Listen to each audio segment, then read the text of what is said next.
Hello and welcome all to Election Night in America 2016. We have been waiting a long time for this, and we are finally starting the countdown to the first poll closing at 7 o'clock p.m. Eastern. We are going to be keeping you up to date on all of those. This is the special edition of Today in Politics with election time news, election night edition. So here we are looking now at our map for tonight. We have quite a bit going on tonight. We have our gubernatorial elections. These are going to be going on all night. Here are the live results, which of course we have none yet. No results, but here we have our margins: less than 2% lead, 2 to 5% lead, 5 to 10% lead, and 10% or more lead. These are nothing to do with the calls. Next, we do have the presidential race, the all-important race to 270 electoral votes. We do have Donald Trump versus Joe Biden tonight, that we've been waiting for a long time. So we are now finally going to be seeing who will win the contest. 270 electoral votes.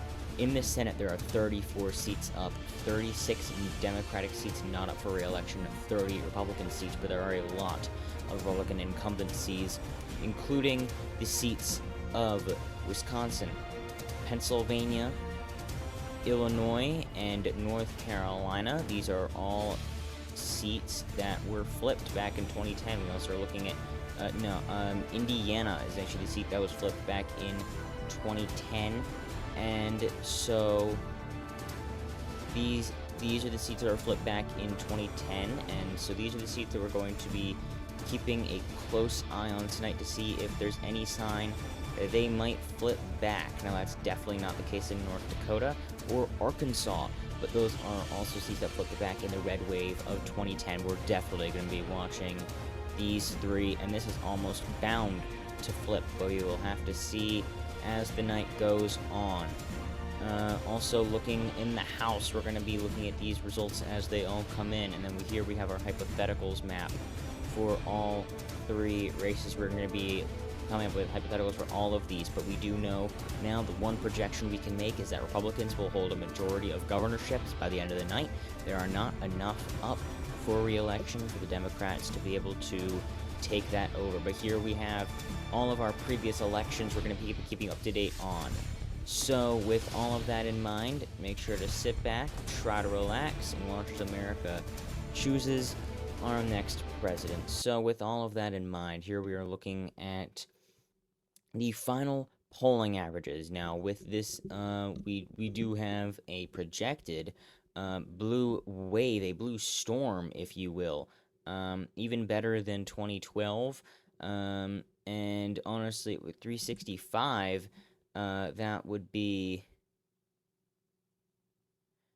even better than 2008, if this ends up coming out as it is. Actually, yes, by 10, this would be 10 more electoral votes than Obama won in 2008, assuming that this does end up coming through. And then there's even the potential competitiveness in Missouri and in Texas. So, but then again, quite a few professionals have actually been talking about potential for a large polling error tonight. So, in some corners, there have been talks of large polling errors that may potentially end up shaking up the race a good bit. So that is all still in the question here tonight, as we're looking at these numbers. But the main competitive races we're going to be looking at tonight, starting in order of poll closings, Indiana is going to be the first one, 11 electoral votes. This one, Obama flipped in 2008.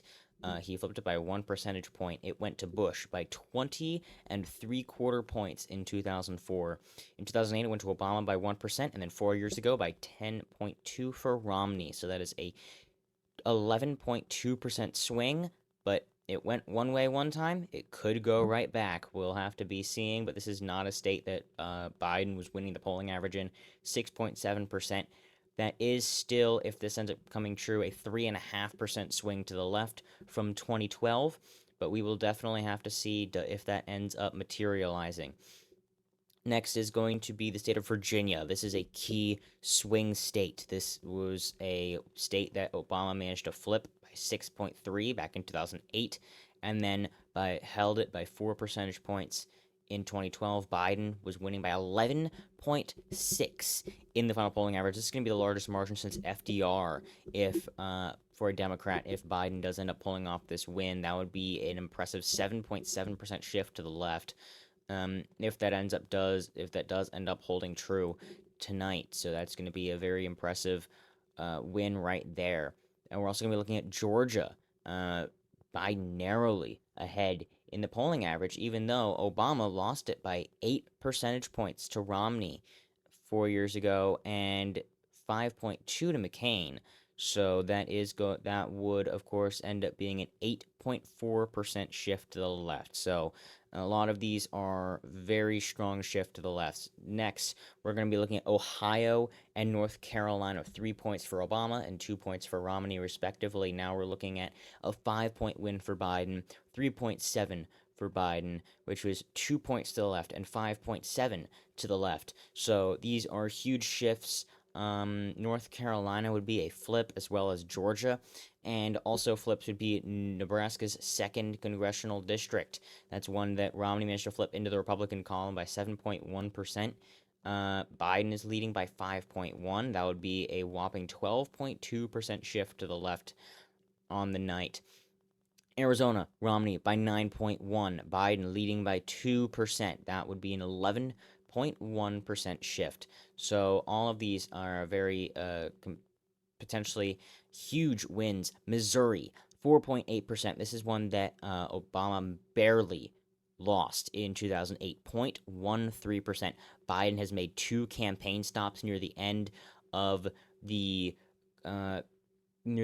of the campaign. He made these generally to help raise support not only for his own campaign, but also for the senatorial race that is taking place there. That's a very competitive seat, as well as the open governorships race. So even if he doesn't end up winning this seat, that may end up helping him there, but he made a stop in St. Louis and in Kansas City, which may potentially boost his numbers in Kansas as well, but he did narrowly lose Missouri in 2008 and then lost by 9.4. And now Trump's ahead by 4.8%. So based on this, Trump appears to be a very weak performing candidate for the Republican Party. We might even be seeing more states. So if we look over here, let's look at what we might end up seeing if we have an even worse night for the Republican Party. So if we end up shifting this by 1 percentage point, right, then you end up with we're starting to get more Obama 2008 level numbers here in Wisconsin, Michigan, Pennsylvania, right? You're over 3 percentage points in Arizona. Then you start going even further. Now you're getting down in Texas. And there you go. Now you've just flipped Texas for the Democratic Party. This would be the first time that Texas has gone blue since 1992. So this would be an insane win for Joe Biden tonight. This is a 3 point shift to the left from the final polling average. 3 point shift to the left. Now, what if we kept going? Then we would end up with Missouri, which would be a win that hasn't happened in another quite a long time, going all the way back to 1996 as well. And actually, no, Texas has not gone blue since 1976. So, so that would be another huge flip there. If you go another percentage point, if you go 2 more, we're now looking at 5. Then you finally get the Obama era state of Indiana. That would be by a margin of just over 0.25%, but now we're at more than 5 points to the right of where we were. So here we finally end up with, again, our final polling average again tonight here. So Biden, of course, is expected to win. But now let's talk about what happens if we have had some detractors here talking about what if there is a large polling error in favor of Trump tonight. What sort of error will we need to see in order to have him win the election? So first off, looking over at our presidential map, let's look at all the states that are basically guaranteed. So these are going to be the states that we're going to be able to call on poll closing basically no matter what. So in even basically a worst case scenario for either candidate.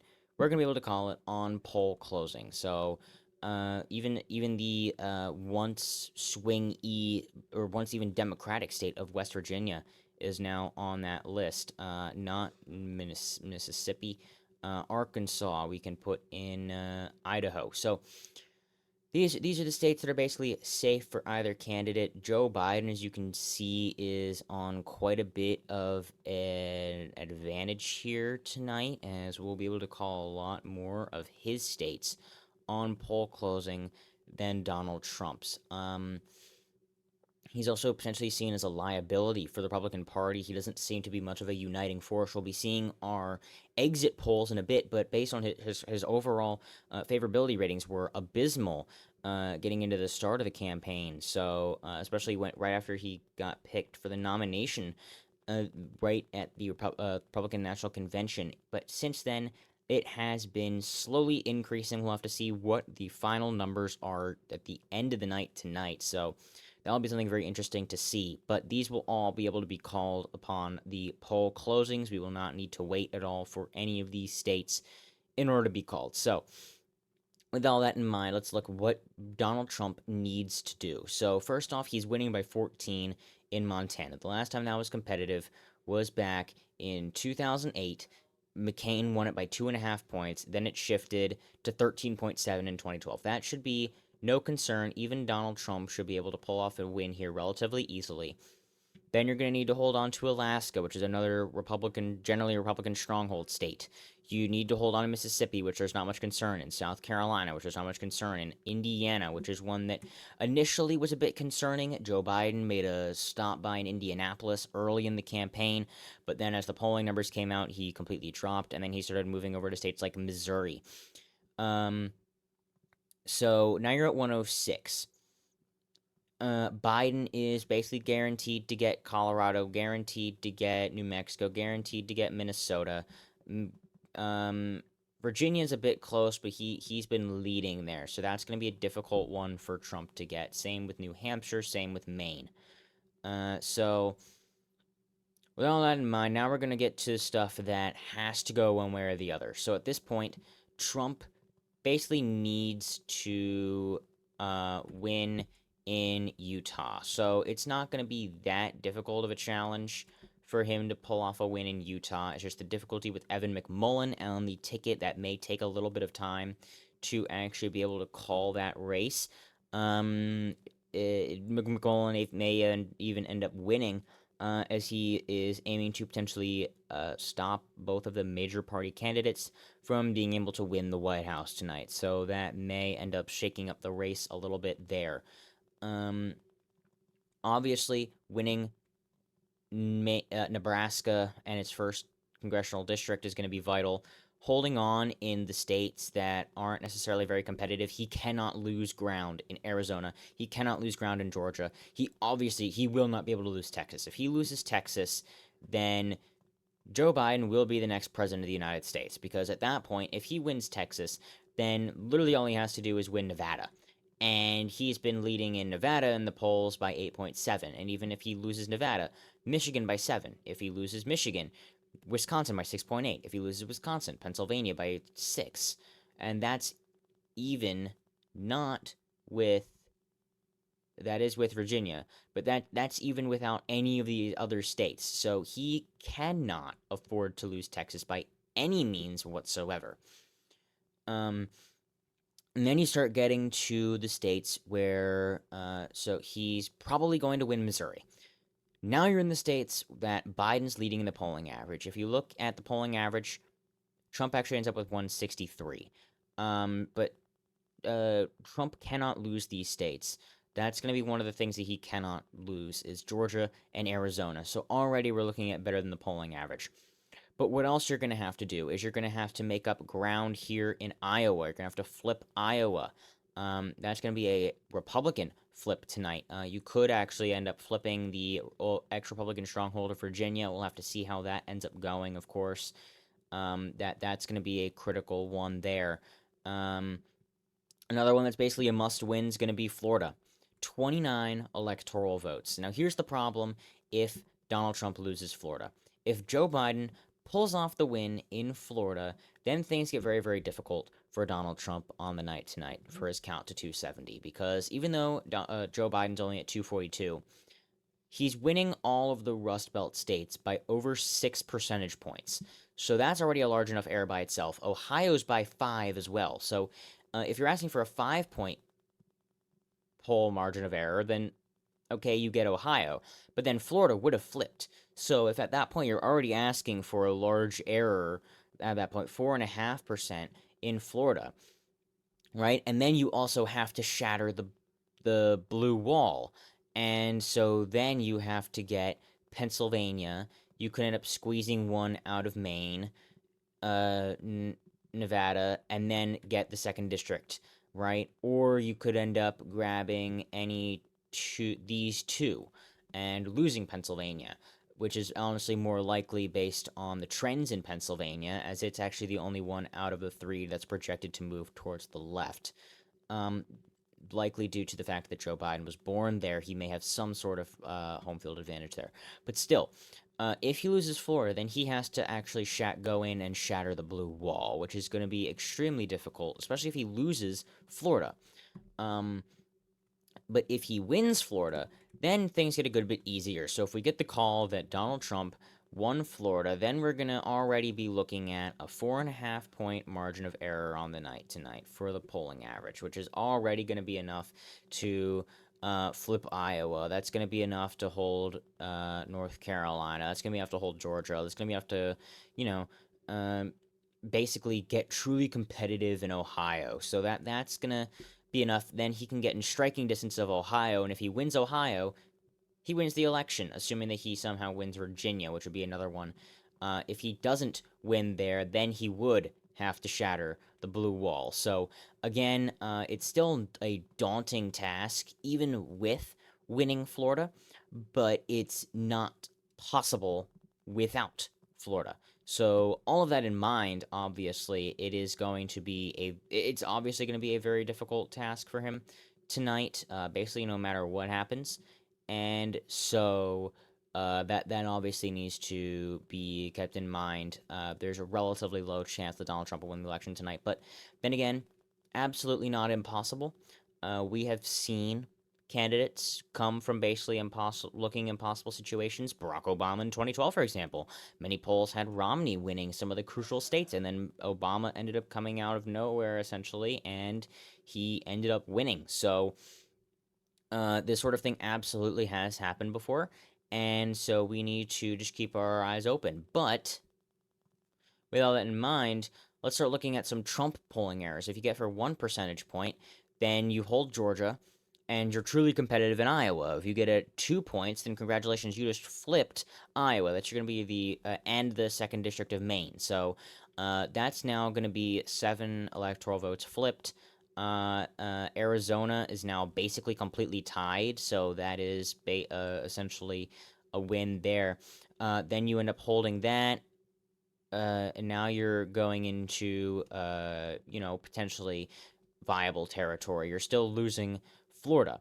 Now you flip back North Carolina. So now we have no Democratic flips at this point in time. We only have a Republican flip, which would be fantastic news for Donald Trump. We're getting close to starting our official special coverage now.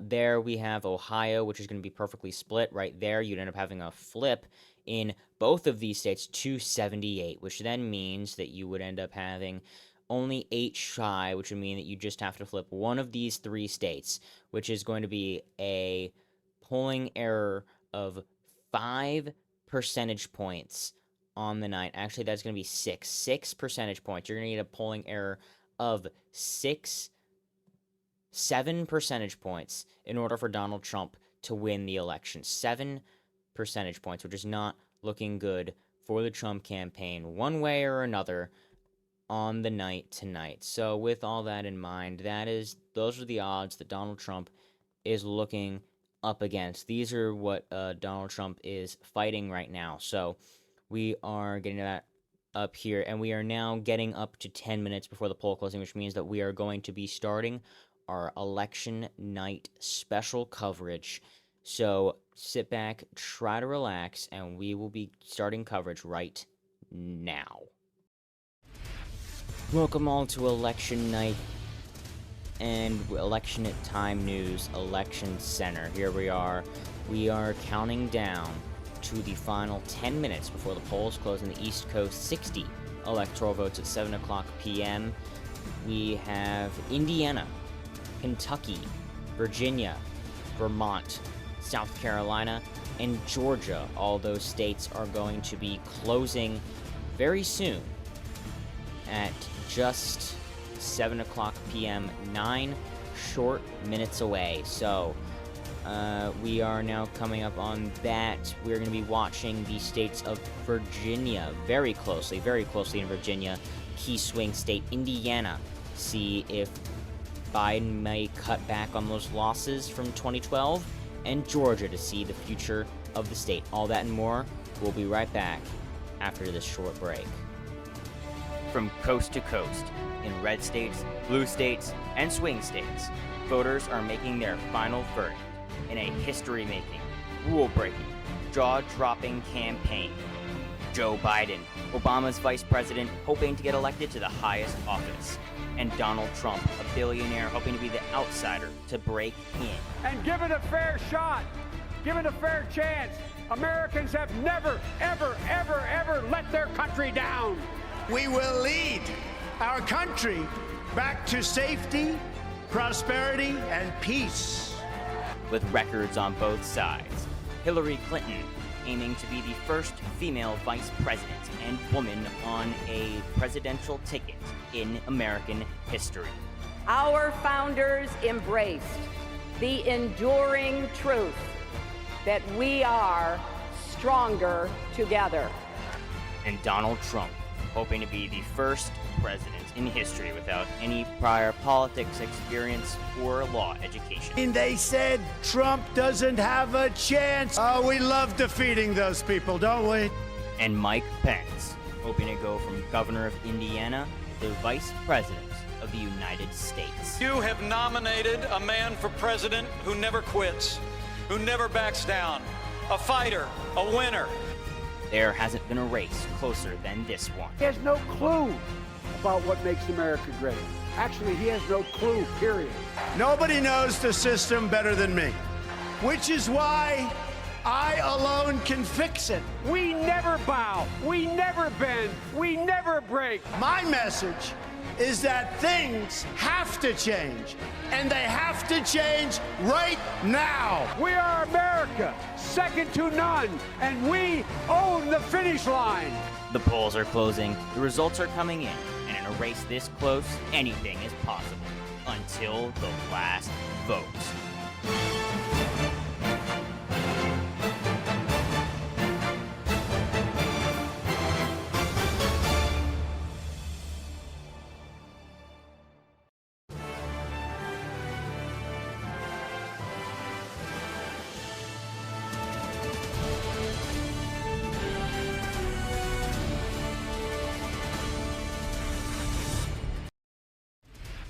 Welcome all back to election night in America 2016. We have now just gotten the exit polls from across the country.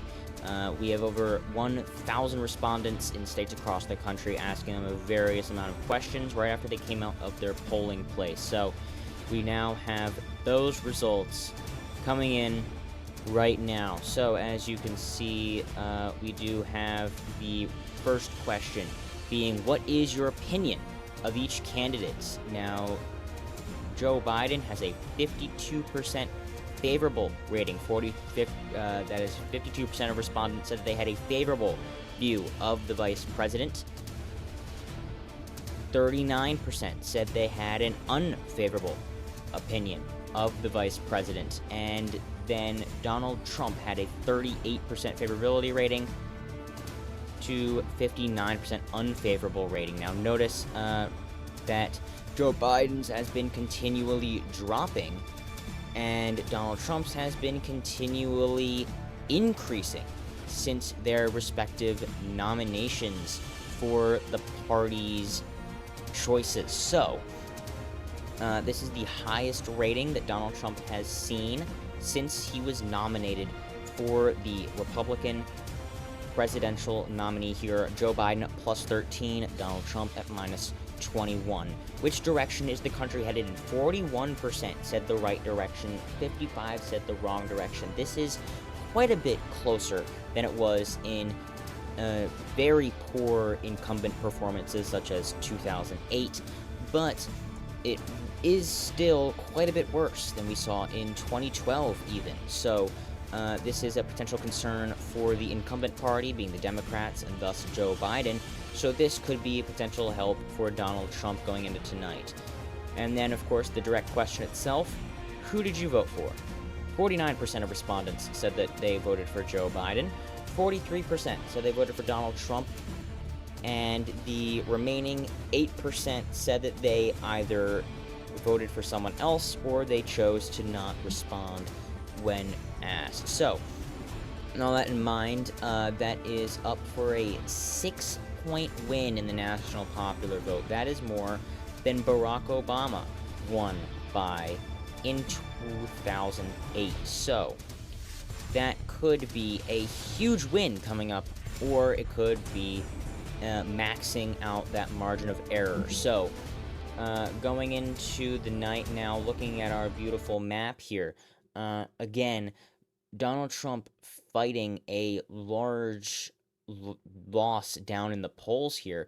43 electoral votes projected to flip, already with 332 carrying over from 2012. So that is going to be a large hill for Donald Trump to have to climb.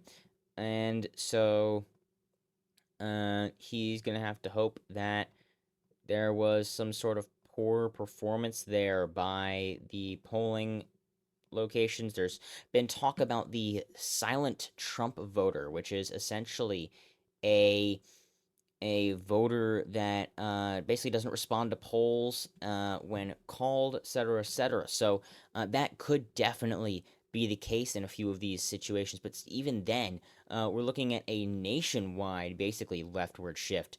Rightward trends in Rhode Island. We have rightward trends, the largest one being in North Dakota, projected 10.5% shift to the right in North Dakota, 5.9% in South Dakota. But essentially, other than that, there's a little bit just in the Midwest, and then a little bit in the central South region, going into the Appalachians as well, with the exception of Georgia, as that's going to be the diversifying region of Atlanta. So that is going to be shifting towards the left and growing. So that's going to be a large surplus for the Democrats that could potentially help Biden tonight. North Carolina, the same exact thing. That is not necessarily what brought Barack Obama to victory in 2008. As you can look, it wasn't necessarily. Wake County actually voted for Bush in 2004, and Mecklenburg voted for Bush in 2000. So these are now basically expected to be Democratic cores for a long time. These are very large cities. I mean, 200, that is going to be almost 500,000 votes out of Wake County, and 350,000 votes out of Mecklenburg County. So these are very large counties that are going to carry a lot of weight tonight. We're going to be watching as those come in to see how it might end up affecting the race tonight. We are now down, finally, after months of waiting, to the last 60 seconds before the polls close across the East Coast. So these are going to be this is going to be huge, coming across these. We are finally here at the final bit. So now we do have a little bit left here. So now we are down to the final 30 seconds before the polls close in Indiana, which we're going to be watching to see how the trends there may go. Virginia, a key swing state that basically Biden needs to win. Georgia, a potential swingy state that Trump needs to hold on to, as well as Kentucky, South Carolina, and Vermont. Here we go. Election night begins now. Our first call of the night is that it is actually too early to call in the state of Georgia at this time. 16 electoral votes on the line. We have no votes in, not enough information to be able to make any calls at this point in time. 16 electoral votes, 4.1 million votes expected. Next, it is too early to call in the state of Indiana. 11 electoral votes on the line here. 11. And so we cannot make any projections at this time. The first projection we can make is in Kentucky.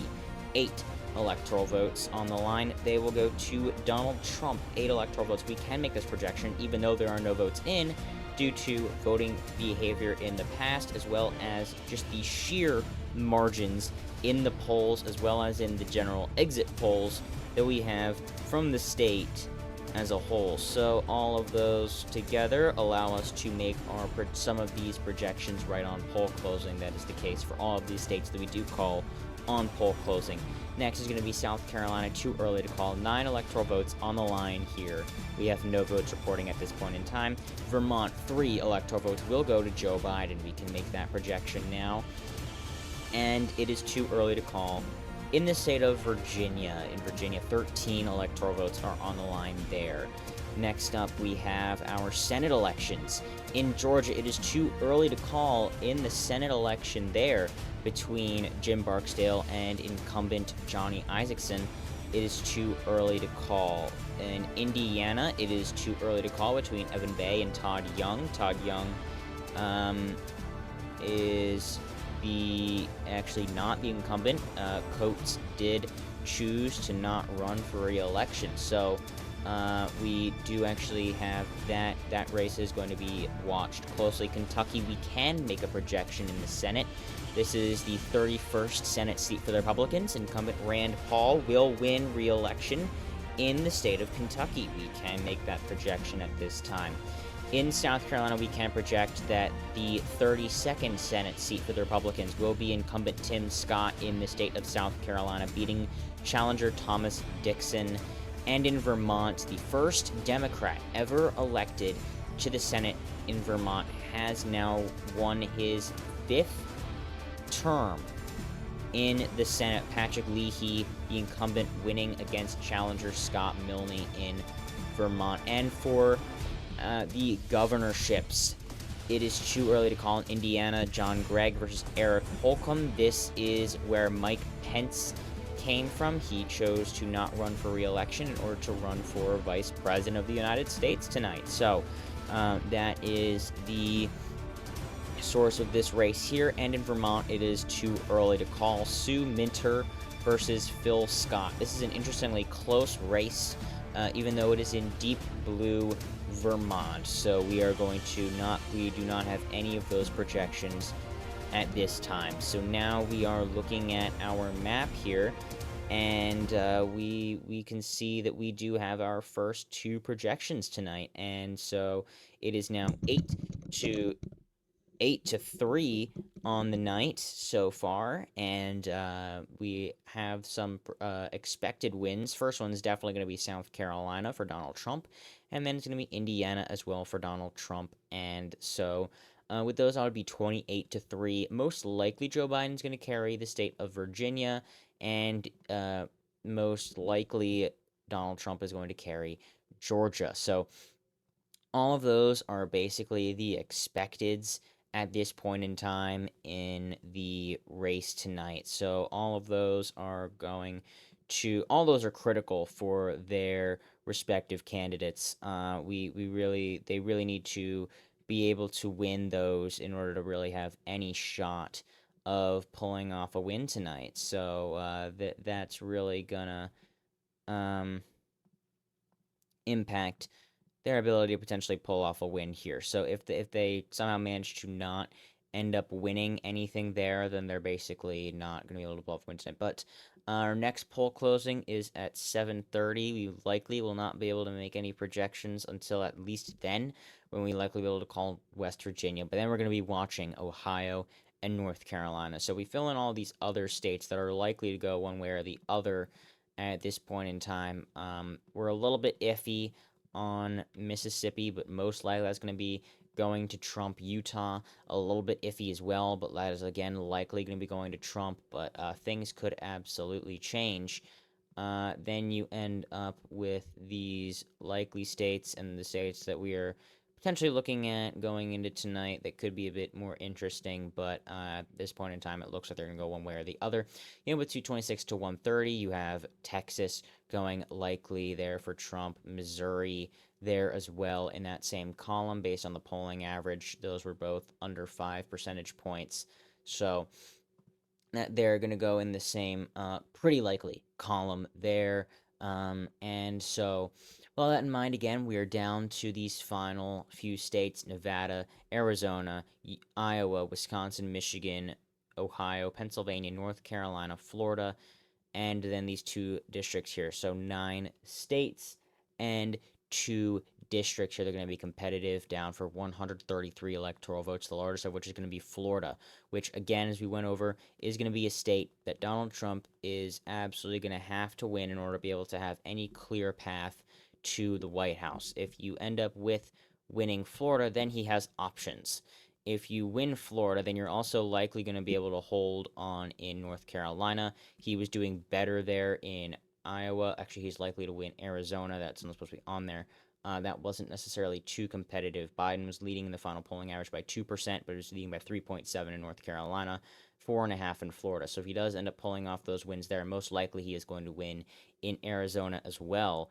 If you then end up winning there, then you're going to have to still make a bit of a leap again, as we've said.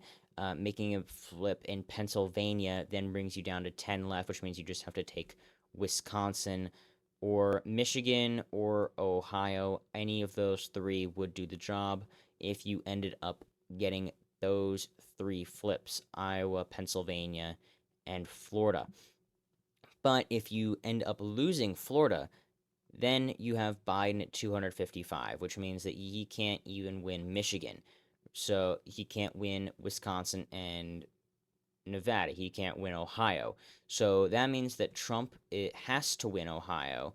It has to win Michigan and Pennsylvania in order to not lose the presidency immediately. And that has him at 259, which then means that he has to win any 2 of these states in order to win. He has to even win 2 if he's at Wisconsin, because that would be a tie there. He could then add on top a congressional district. He's more likely to win the 2nd district of Nebraska, if anything, but still, even then, he has a very uphill battle if he does end up losing the state of Florida. So we'll be watching all of these returns all night. We will be coming back right after this short break. Stay tuned and keep watching for more of Election Night in America 2016. Welcome all back. We are now counting down to the last 60 seconds before the polls close. In a few other states in the East Coast, 3 more states where 38 electoral votes, most of those concentrated in Ohio and North Carolina. Those 2 states we will be watching especially closely, as well as polls closing in the state of West Virginia. Even though that is a safe Trump state tonight, we will be probably able to make that call right off the bat. So, but all that in mind, we are still waiting for those 3 states to close. North Carolina worth 15 electoral votes, and Ohio worth 18 electoral votes. Both of those are going to be very competitive states that we will watch throughout the night. Both of those were won by Barack Obama in 2008. Both of those were flips, and then Mitt Romney flipped back North Carolina 4 years ago, but lost in Ohio. Here we are. It is too early to call in the state of North Carolina. It is too early to call. We are now at it is too early to call at this point in time in the state of North Carolina. No votes are in. 15 electoral votes are on the line. It is too early to call in the state of Ohio. Another large state, 18 electoral votes are on the line right now. 18. And so it is too early to make any projections.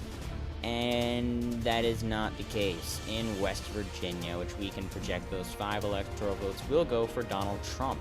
Donald Trump has won the state of West Virginia with its 5 electoral votes. Those 5 electoral votes will go to Donald Trump. And then in the Senate, it is too early to call. In the state of North Carolina, Deborah Ross versus incumbent Richard Burr. This is not expected to be a very highly contested race, but still, it is one that we will watch pretty closely. It is too early to call in Ohio. Ted Strickland, the Democrat, versus incumbent Rob Portman, another one we will be watching. And for the governorships, it is too early to call in North Carolina. Challenger Roy Cooper versus incumbent Pat McCrory. And it is also too early to call in West Virginia. Democrat Jim Justice versus Republican Bill Cole. All of those are still too early to call, but now we can, with that extra 5 electoral votes on the card now for Donald Trump, we do have a 13-3 race on the night. 13-3. So that is going to be a good showing for Donald Trump so far. 13-3. And so with all of that in mind, there's still no surprises as of yet. So there's no real way to gauge whether or not any candidate is likely in any way to win tonight.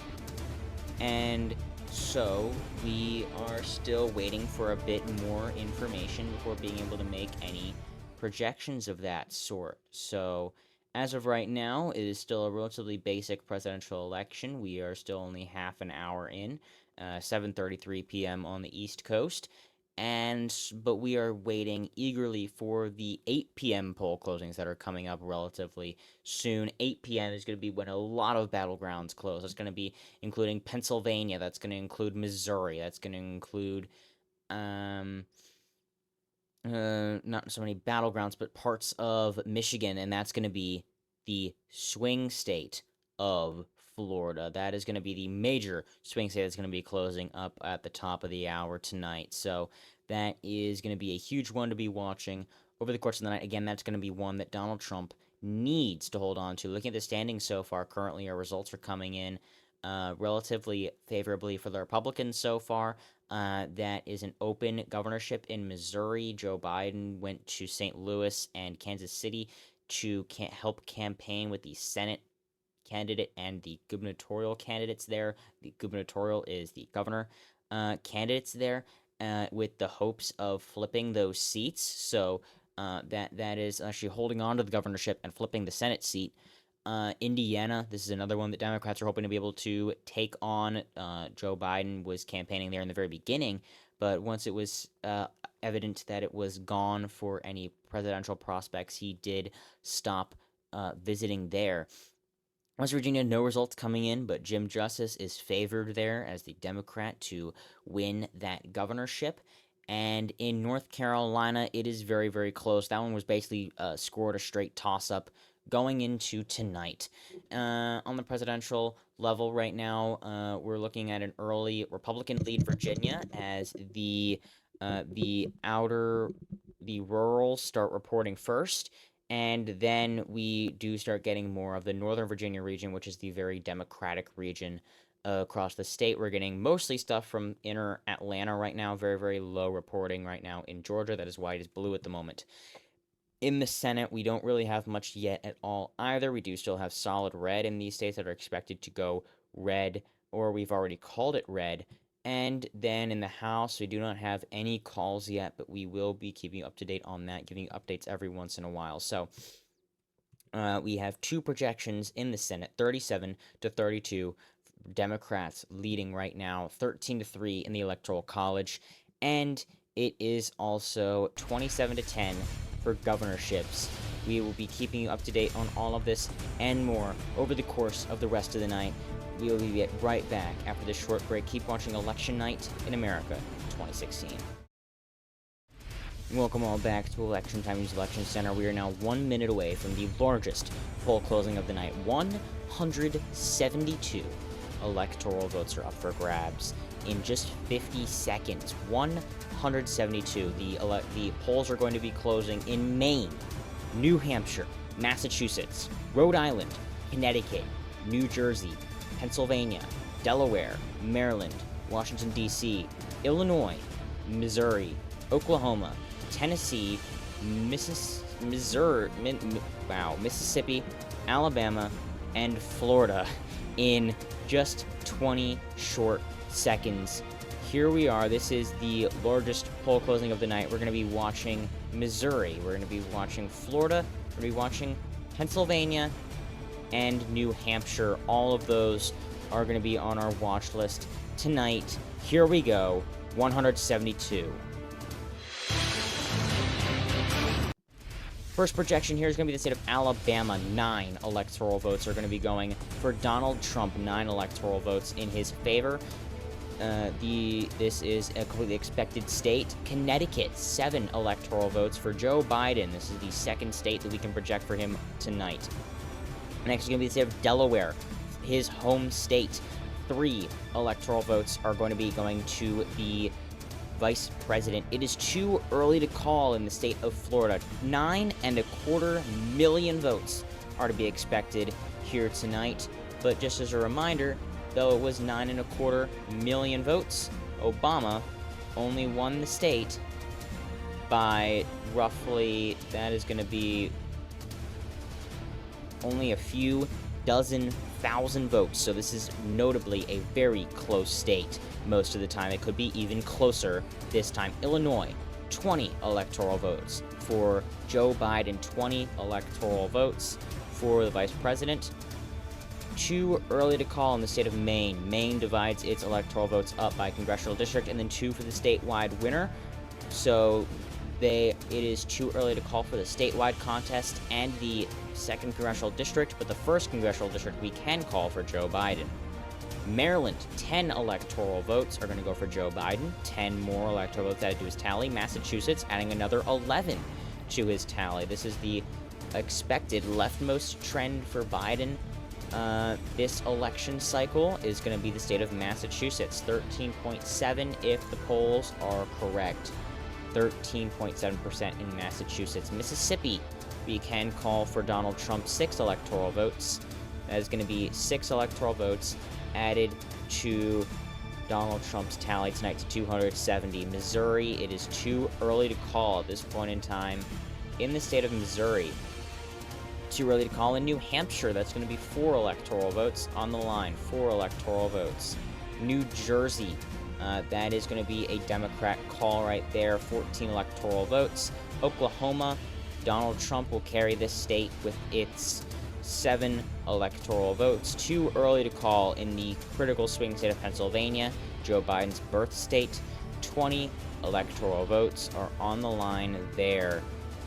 Rhode Island is a 4 electoral vote prize for Joe Biden. Joe Biden will carry the state of Rhode Island. Tennessee, 11 electoral votes will be called for Donald Trump. Washington, D.C., the final state to call here. Well, it's the District of Columbia.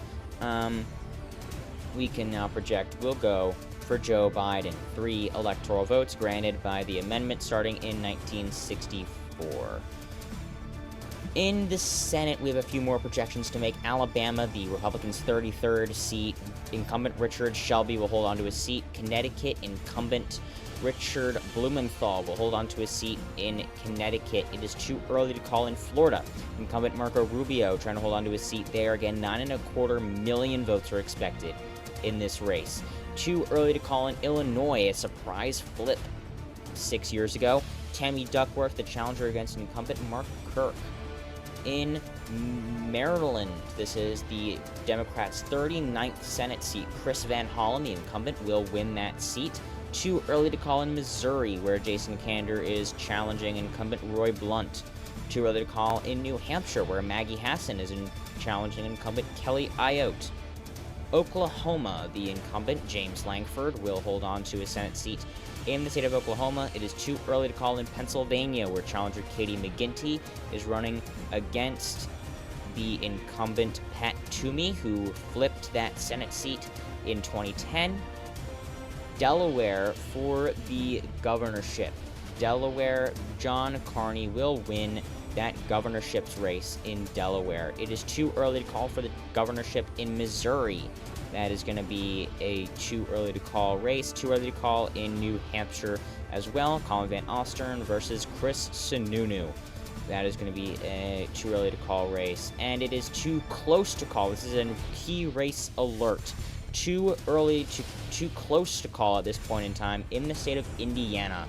Indiana is pretty close right now, but we cannot make any projections at this point in time. It is too close to call. So, Joe Biden is currently trailing by just under 7 percentage points. That is actually just over 6 percentage points currently in the state of Indiana as of right now. So that is going to be the 11 electoral votes on the line right now. So with that huge wave of projections, we are now coming in on the potentially a very large turning point in the election. It all comes down to how things end up going in the state of Florida, essentially, at this point.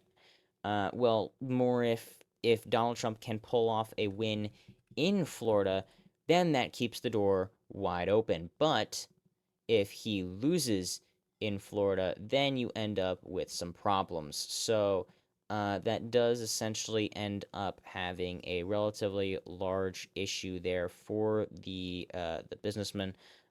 He is attempting to basically just take this by storm, essentially, at this point, when he really is going to have some difficulty taking the race this way.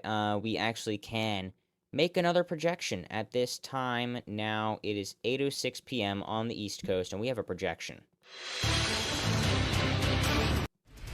We can project the state of South Carolina. South Carolina, with its 9 electoral votes, will go for Donald Trump. This was a little bit too early to call. We didn't have the information that we needed across the state, but we can now call with 25% of the vote reporting, 500,000 votes. We can project that Donald Trump has won the state of South Carolina. So that is going to be another 9 electoral votes added to his tally there. Now let's see how that changes the map. So we are now looking at the map here. It is 76 for Joe Biden right now, and it is 55 now for Donald Trump with that win there in the state of South Carolina. So all of those are going to be pretty... they're all relatively highly contested, especially Missouri. We're still waiting on Missouri as of right now. Virginia is one that's tightening up. If we look at the current running right now, Virginia is a narrow Republican win. We still haven't gotten any more results so far out of the state of Georgia. We're still waiting on more results from there. So we will keep you up to date on all of that and more as the night continues here watching. And so make sure to stay tuned where you are at right now. We will be right back again after this short break. Election night in America. Don't go anywhere. We'll be right back after the short break. 2016 election night. Welcome all back to election night in America 2016, November 8th. 30 seconds are left until the polls close in the state of Arkansas, and only Arkansas. 6 electoral votes are on the line here right now. 6 electoral votes on the race to 270. 270 electoral votes are needed to win the presidency. Currently, it is Joe Biden 76, Donald Trump 55, and we have 2 projections to make right now. At this time, we can project the state of Arkansas with its 6 electoral votes will go for Donald Trump against Joe Biden. 6 electoral votes will go in his favor. In the Senate, this is Republicans' 35th Senate seat that we can make a projection for. Incumbent John Bozeman will win against challenger Connor Eldridge. Connor Eldridge has lost the Senate seat against incumbent John Bozeman in the state of Arkansas. and it is too close to call in the state of Georgia still. Too close to call on a presidential level. Key race alert here. 16 electoral votes are on the line. It is still too early to make any projections at this point in time. The polls close at 7 o'clock. We are just over a third of the vote in. But interestingly, across the nation, we are seeing some potentially problematic numbers for Joe Biden. Major overperformances for the polling averages that we've been seeing here. So let's take a look at that over on the map here. So as we are taking a look at this, here are the projections for the gubernatorial races. We only have one projection, that is in the state of Delaware. Currently, we do not have any projections in West Virginia, North Carolina, Indiana, Missouri, Vermont, or New Hampshire. Those are all too early to call at this point in time. We do have 61 to 76. Joe Biden is in the lead currently in the Electoral College. We have not made any projections in Missouri, Indiana, Ohio, Pennsylvania, Georgia, Florida, North Carolina, Virginia, New Hampshire, and Maine at large, and its second congressional district. And also in the Senate, we have 39 for the Democrats, 35 for the Republicans. We have made 3 calls for the Democrats and 5 for the Republicans. And we have not made any calls in Missouri, Illinois, Indiana, Ohio, Pennsylvania, New Hampshire, North Carolina, Georgia, or Florida at this time yet. So all of those are still too early to make any calls. Looking at the current standings, the Democrats are doing okay right now in North Carolina. However, we do actually have now the Republican has just taken the lead. That was a new vote drop right there. Delaware doing well. The Democrat is starting to lose their lead in Vermont. Missouri, Republican is doing very well in the presidential race. This is the concern for Joe Biden right now. Donald Trump is leading in every single one of the not yet called states. Every single one of them, including the basically safe states we're expecting for Biden of Virginia, New Hampshire, and Maine. So this being this large of a polling error does call into question what we might be looking at. We might be looking at a 10-point polling error, which would be huge. I mean, that would be flips not only of, the key states, but also, of many others. That would be a flip in Nevada. There'd be a flip in Minnesota by 0.12%. That'd be a flip in the 2nd Congressional District of Maine. That would be by 8.5 points. New Jersey would be down below 10. Virginia would be 1.6. A flip in Ohio. So all of this, that would be a 322 to 216 point win for Donald Trump. That would be a critical loss for Joe Biden coming into tonight. He'd only be winning his home state by 11.1, even though we already made that call. Same in Connecticut. Looking at the what that would do on the shifts map, I mean, this would mean that basically the entire country would have shifted to the right. You still have a 2.5 point shift to the left in Texas, 2 points in California, 25 in Utah, but then you'd have a rightward shift in Georgia, a huge rightward shifts, over 10 points in the Rust Belt.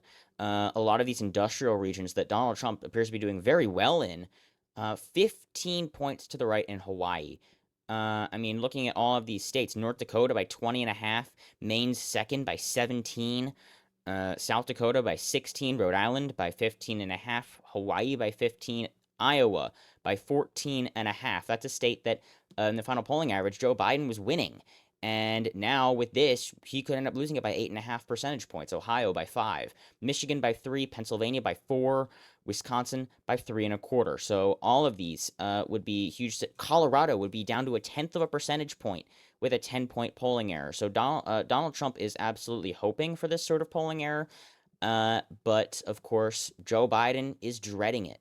As this would be a huge loss for the Democratic Party, and this would be the sort of thing that we wouldn't have seen for a long time as well. So that would definitely be a critical loss here on as a consensus, if you will, of the Obama administration after the fact. After it was over, this would be a huge sign that the American people don't want a continuation of the Obama-era policies, even as Biden has tried to separate himself a little bit, become a bit less progressive, it does appear.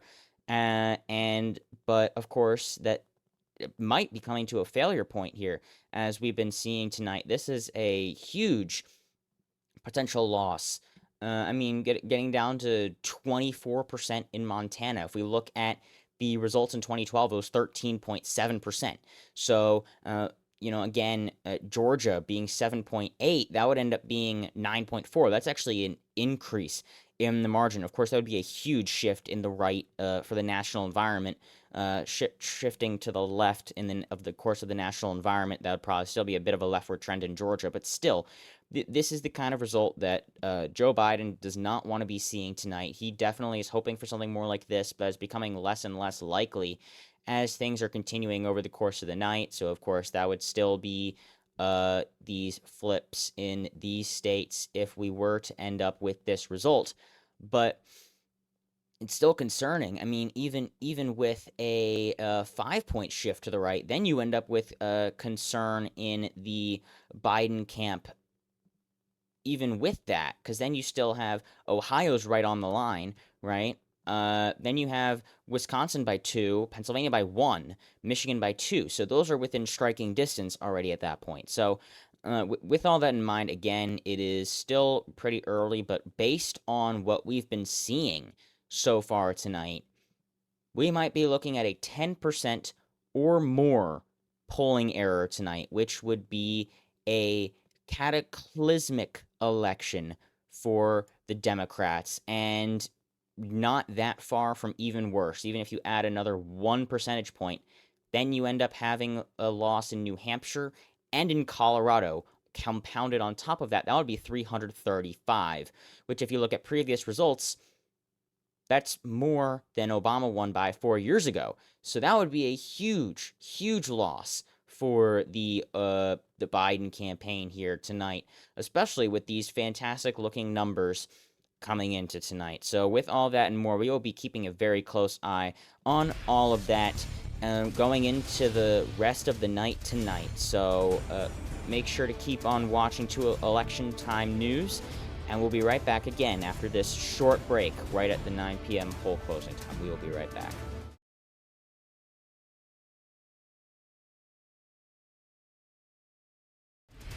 We're down to the final 30 seconds before the second largest poll closing of the night.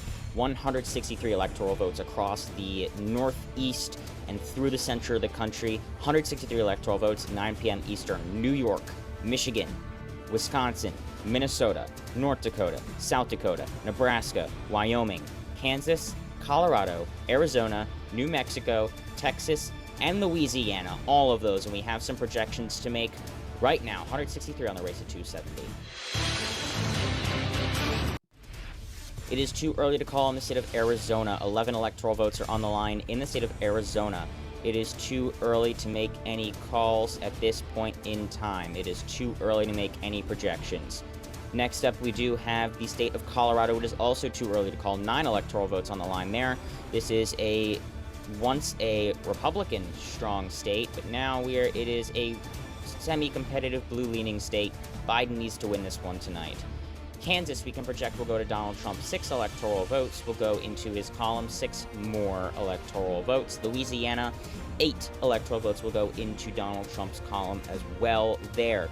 It is too early to call in the states of Michigan and Minnesota. Michigan, 16 electoral votes are on the line. Minnesota, 10. But still crucial, Minnesota must go to Joe Biden tonight, as it is part of the blue wall that Donald Trump wasn't necessarily going after, but Michigan has to go into his column in order for him to win tonight.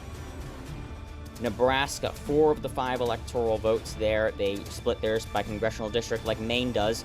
4 of those 5 will go to Donald Trump. We can make those projections now based on extensive exit polling that has been done in Nebraska, and many polls in Nebraska have been done as well. And Nebraska's 2nd congressional district, 1 electoral vote will go to Joe Biden. Again, a lot of exit polls and a lot of polls that have been done there even very, very recently. It is too early to call in New Mexico. 5 electoral votes there. This is another strong blue wall state that Obama flipped in 2008 and held in 2012. New York, 29 electoral votes will go for Joe Biden here. 29, bringing his total up above 100. The first candidate to do so tonight. 29 electoral votes. North Dakota, 3 electoral votes will go for Donald Trump, once considered a battleground even 8 years ago, where McCain won it by less than 10 percentage points. Now it has shifted very hard to the right, and Donald Trump is expected to win it by almost 30 percentage points. North Dakota, 3 electoral votes. South Dakota, another 3 electoral votes going for Donald Trump. 3 more electoral votes we can project. It is too early to call in the state of Texas. 8.8 million votes are expected in the state of Texas tonight, and we have none of those in, so it is too early to call. We're going to see how close it will get in Texas. It is too early to call in Wisconsin. 10 electoral votes, another blue wall state that Obama managed to win both times in 2008 and in 2012, and it has not gone red since 1988. Wisconsin specifically didn't go red since 1984. The other 2 in the Rust Belt trio, being Michigan and Pennsylvania, both went red in 1988, but they flipped blue and have voted together since and including 1992. So, then moving on next, 3 electoral votes in the state of Wyoming will go for Donald Trump. We can make that projection just because of extreme voting behavior, and the few polls that have been done there have him in a very impressive lead. Now moving on to the Senate, we cannot make any projections in Arizona.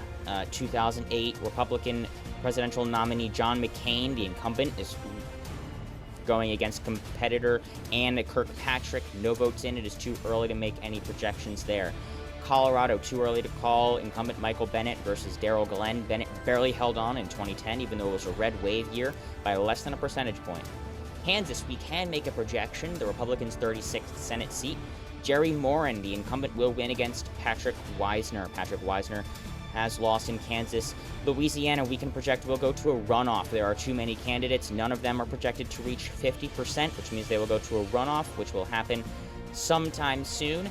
We do not have any votes there yet, so we will not have any official results on who will win the Senate seat in Louisiana as of yet. North Dakota, incumbent John Hoeven will win that seat in North Dakota.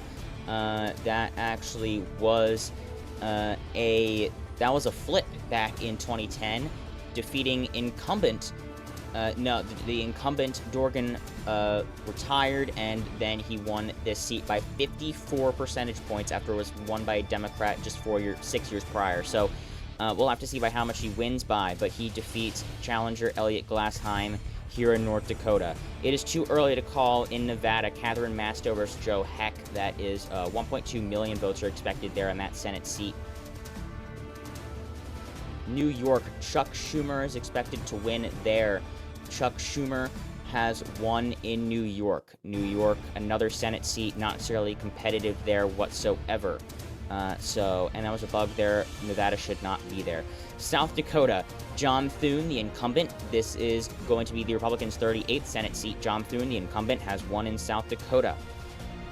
And it is too early to call in the state of Wisconsin. Russ Feingold versus the challenger versus incumbent Ron Johnson, who, along with Republican Pennsylvania Republican incumbent Democratic Republican incumbent Pat Toomey flipped their seats back in 2010. North Dakota for the governorship. This is the first one we've been able to make any projections in tonight. North Dakota, Doug Burgum will win this seat for the governorship, bringing the total Republican governorships up to 28.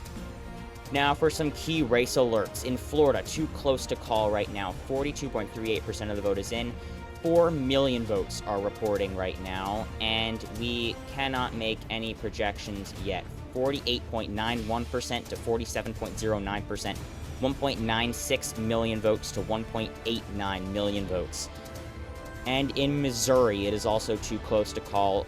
Just over a quarter of their vote is reporting, and Joe Biden is down by just over 3 percentage points right now in the state of Missouri. So all of those have now had some projections. So with all that in mind, what are we looking at now on the electoral map? That is going to be looking at 106 electoral votes for Joe Biden, and compared to 88 for Donald Trump. 88 for Donald Trump. So that is going to be an important distinction there. So now we are getting in as 9:07 p.m. on the East Coast. And we now are looking again at these results. So again, it is 88 to 106 right now in the race to 270. Joe Biden with a narrow lead, but again, we can't necessarily be sure that that's going to amount to much right now. And we actually do have two projections to make right now, 9:07 on the East Coast. In the Senate, we can make a projection in the state of Georgia at this time. The incumbent, Johnny Isakson, has won re-election against challenger Jim Barksdale. Jim Barksdale has lost that Senate seat. Just over half of the vote is in, 4.1 million votes expected there. And in Vermont, we actually can make a projection in the gubernatorial race. We can project that Phil Scott, the Republican, with 82.17% of the vote now in, we can project the Republican has won the governorship of Vermont. So that is a flip for the Republicans there going into tonight now. So that is a relatively large surprise as far as that goes. So we can now make those two projections at this time at 9:08 on the East Coast. So going back over to the map here, there's no change here on the presidential map, but now that was the 39th Senate seat for the Republican Party. And so we are now looking again at the results again tonight. Again, we're going to be waiting a while, most likely, for quite a bit more results to be coming in. And so now it is, of course, was 9:06. We were able to make those two more projections. We were still waiting for quite a few projections in the Senate to start off. Wisconsin, Missouri, Colorado, Arizona, Illinois, Indiana, Ohio, Pennsylvania, New Hampshire, North Carolina, Florida, and then, of course, Louisiana. We did technically have a projection, but the projection was that it's going to go to a runoff, which means that we will not be able to actually make any projections directly tonight. So we do have that as a caveat, I guess, to tonight. So that we are going to have to wait for the result of that Senate seat. Most likely the Republicans are going to win it, but that is still up in the air going into tonight. So that is going to be a question mark. And in the gubernatorial races, the 29th Republican governorship tonight is going to be in the state of Vermont. That's going to be the 29th to 11 for the Democrats. One independent that is in the state of Alaska. They are not up for re-election this cycle right now. So that is, those are not up for re-election at this point in time. So again, we are still waiting on quite a bit here. We do have an update on the House of Representatives. It is currently 49 for the Republicans, 39 for the Democrats. We don't have any results in yet in any of those, and quite a few of these other, basically we've only been able to call the truly safe districts right now. So that is your 9 p.m. House update right there. 49 to 39. We have not been able to make projections in quite a few. There's still 347 races left to call before we can project anything in control of the House of Representatives. Right now, we can see that the Democrats are only leading in the West Virginia governorship race. That if they have not won, there we have the first results in North Dakota. We can only project the only ones that they are leading in that they have not won at this point in time is in West Virginia. All the other ones, the Republicans are leading. In the race to 270 in the presidential level, there's no results in yet from any of these states that just closed at 9 p.m. But we did project a few of them.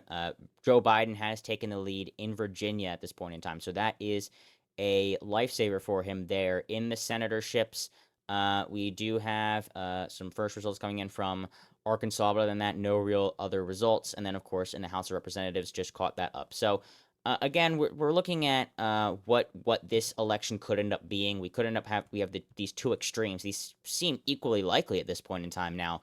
The polling average, and then over to this Democrat doomsday scenario versus the Republican doomsday scenario, which is actually where Biden ends up winning by more than Barack Obama did in 2008. But these are looking a bit more and more concerning for the Democratic Party. Not necessarily sure these are going to end up happening, considering that Biden just took the lead in the state of Virginia. You're looking at 8.2 in South Carolina. It's looking a bit too red for that right now. Georgia is getting a pretty strong lead for Donald Trump, so that right there would be at least a half-point polling error or so. In and of itself, right there, that would be enough to bring down the margins in these ones, which Biden is narrowly winning in already as is. And then you end up with having North Carolina and Florida on there as well. So again, these are potentially concerning for the Biden campaign.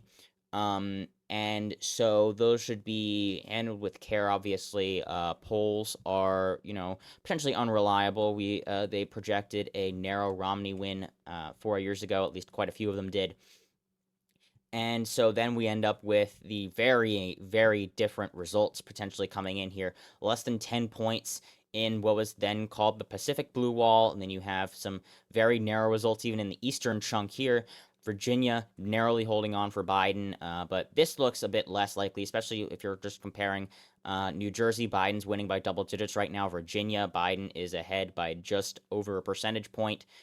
Illinois, strong double-digit lead there. New Mexico, Biden is starting off. Again, it's very, very early there. Trump is not winning by 6.5% right now in the tally. But then again, you're going to have to keep on waiting for more of those results before you can make many calls yet. So, and New Hampshire, Biden is ahead in New Hampshire. That's a state that did go blue in 2000 and flipped red in 2004.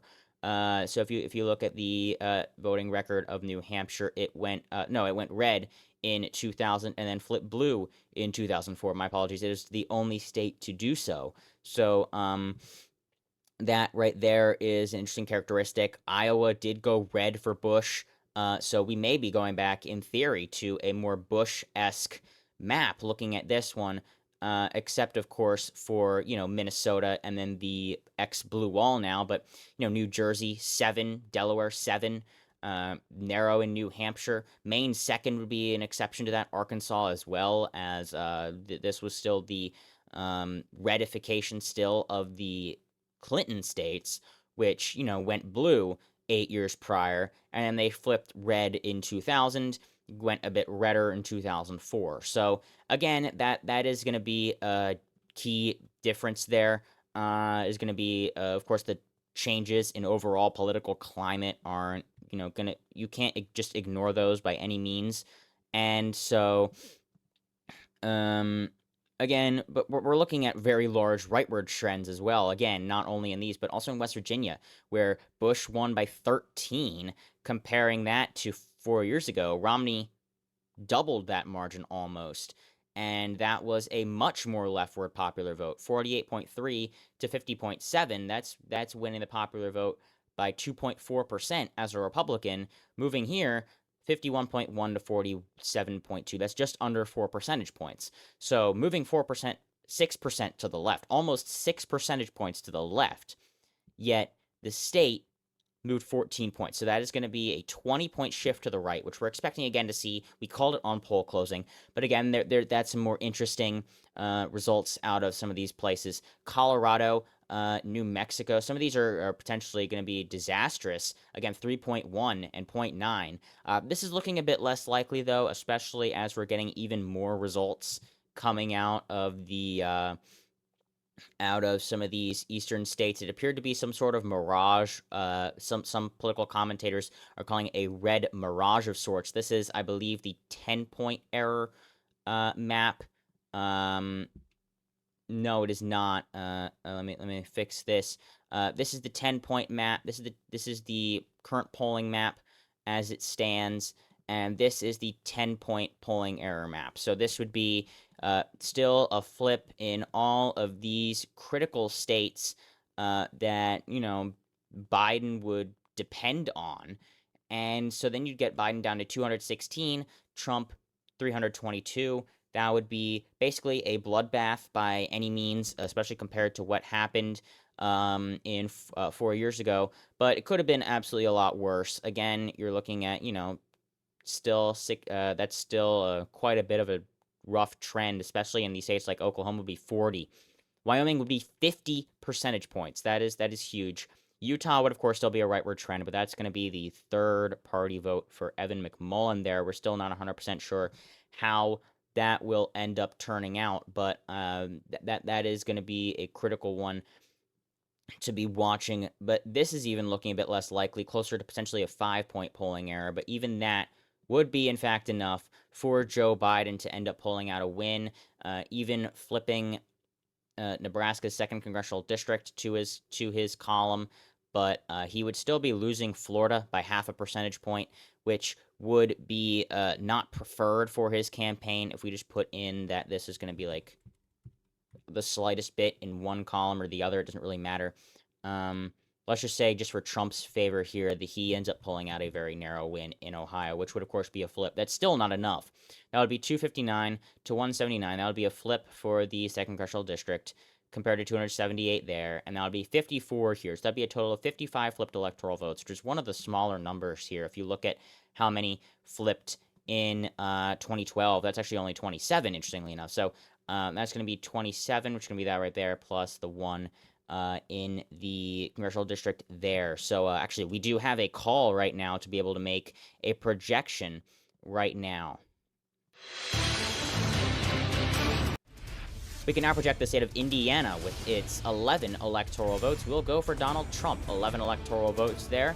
He is now knocking right on the door of 100 electoral votes, 99 on the night tonight. And we also have a projection in the Senate. Incumbent Marco Rubio has won re-election in the Senate in the state of Florida with 59.15% of the vote already reporting. We can project that Marco Rubio has won re-election in the state of Florida, bringing the Republicans and Democrats tied now in the Senate 40 to 40. So it is a very close race in the Senate, 40 to 40. And now Donald Trump is up to 99 electoral votes on the night compared to Joe Biden's 106. We will be right back with more special coverage of Election Night in America 2016 right after this short break. Stay tuned. We can now project the state of Georgia with its 16 electoral votes. We'll go for Donald Trump. 16 electoral votes. 70% of the vote is now reporting, almost 3 million votes of the 4.1 million expected. And Donald Trump is winning by just over 5 percentage points right now. 5 percentage points. We can project that this is too much for Joe Biden to be able to catch up at this point in time. So we can project that he will win the state of Georgia. The state of Georgia will go red for another cycle. This was one that Joe Biden was hoping to be able to potentially flip or even just whittle down the margins in. But it appears that he has fallen short, unfortunately. So that is now a state that will go red. Also a state that we can project right now. We can project the state of Missouri with its 10 electoral votes. 10 electoral votes will go for Donald Trump as well, bringing his total up to 125 into the lead tonight. Donald Trump has now taken the lead in the projected electoral vote count. So that is a bit of news there. Donald Trump now leading in the Electoral College against Vice President Joe Biden. Again, that's not necessarily much of a surprise there, but as we get the middle parts of the country here, as we get these projections. But now we have projected Missouri and Georgia. However, it is still too early or close to call in Colorado, New Mexico, Arizona, Texas, Minnesota, Iowa, Wisconsin, Michigan, Ohio, Pennsylvania, Virginia, North Carolina, Florida, New Hampshire, Maine at large, and Maine's 2nd congressional district. All of those are too early or too close to call at this point in time. In the Senate, we cannot project New Hampshire, Pennsylvania, Ohio, Indiana, Wisconsin, Illinois, Missouri, North Carolina, Colorado, or Arizona, and we have projected that Louisiana will go to a runoff. And finally, we also cannot make any projections yet in New Hampshire, North Carolina, West Virginia, Indiana, or Missouri at this point in time for the governorships tonight. So, we now have made those 2 projections on the night tonight, and so we are also coming up now on the 10 o'clock p.m. poll closing time. This is a relatively small one. We are only going to be looking at Iowa, Utah, Nevada, and Montana. But make sure to stay tuned tonight to Election Night in America 2016. We'll be right back. We are now coming into the last 30 seconds before the 21 electoral votes that are on the line at the 10 o'clock p.m. poll closing time. 10 o'clock p.m., 21 electoral votes. The polls are going to close in the swing states of Iowa and Nevada, as well as Utah and Montana. Montana was once a swing state, but is now relatively firmly in the Republican column. And Utah, strongly Republican, but we will have to see how things go with Evan McMullin there. All of those right now. At this time, we can project that it is too early to make a call in the state of Iowa. It is too early to call. 1.6 million votes are projected to come in tonight. 1.6 million votes expected, none reporting. We cannot make any projections there. In Montana, it is too early to call right now. Too early to call the 3 electoral votes in Montana. It is too early to call in Nevada. 6 electoral votes on the line. This is one that, again, Barack Obama flipped in 2008. But we cannot make any projections there. And it's actually too early to call in Utah. Evan McMullin, we are not sure how large of an effect that will have. 6 electoral votes are on the line in Utah, so we cannot make any projections at this hour in any of those 4 states. However, in Iowa, we can make a projection in the Senate that incumbent Chuck Grassley will win re-election there against challenger Patty Judge. We can make that projection. At this time, he is a long-term incumbent, and he has won. He was winning in the polls by a lot, so we can make that projection there. It is too early to call. In Nevada, it's supposed to be here this time. Catherine Masto versus Joe Heck. The polls have just closed at 10 o'clock p.m. They have just closed in actuality here now, so that is too early to call. In Utah, incumbent Mike Lee has won re-election. 42nd seat for the Republicans against challenger Misty Snow. So all of those can be projected. It is too early to call in the gubernatorial races in the state of Montana. Steve Bullock versus incumbent Greg Gianforte. So this is incumbency. Even though it has been a red trending state, the Democrats are hoping to hold on to this one cycle longer before Bullock is term limited at 2. In Utah, we can project that incumbent Governor Gary Herbert has won re-election. That is going to be the 30th governorship that the Republicans are holding on to here now. 30 Republican governorships. So it is too close to call in New Hampshire right now. Only 33% of the vote is in a very slow counting state. But 48.06% for Donald Trump to 44.15% for Joe Biden. We've been getting more Biden-friendly, Trump-friendly results recently, so that is an interesting call there. But yeah, it is too early to call right now in the state of New Hampshire. It is too close to call in North Carolina. 47% of the vote is in. Donald Trump, 44%. Joe Biden, 49.5%. We just got a large vote drop out of the Mecklenburg County area, a very large Democratic area. So that is definitely going to make things a bit better for the Democrats right now on that count, but because there's still a lot of Republican areas that still have not reported yet, we cannot make any projections there. So at this time, it is too early to make any projections there whatsoever. So with that in mind, again, next we have our last key race alert in Ohio. Trump is now ahead by 7 percentage points. 7 percentage points. That is huge for the Trump campaign right now. So 7 percentage points in Ohio.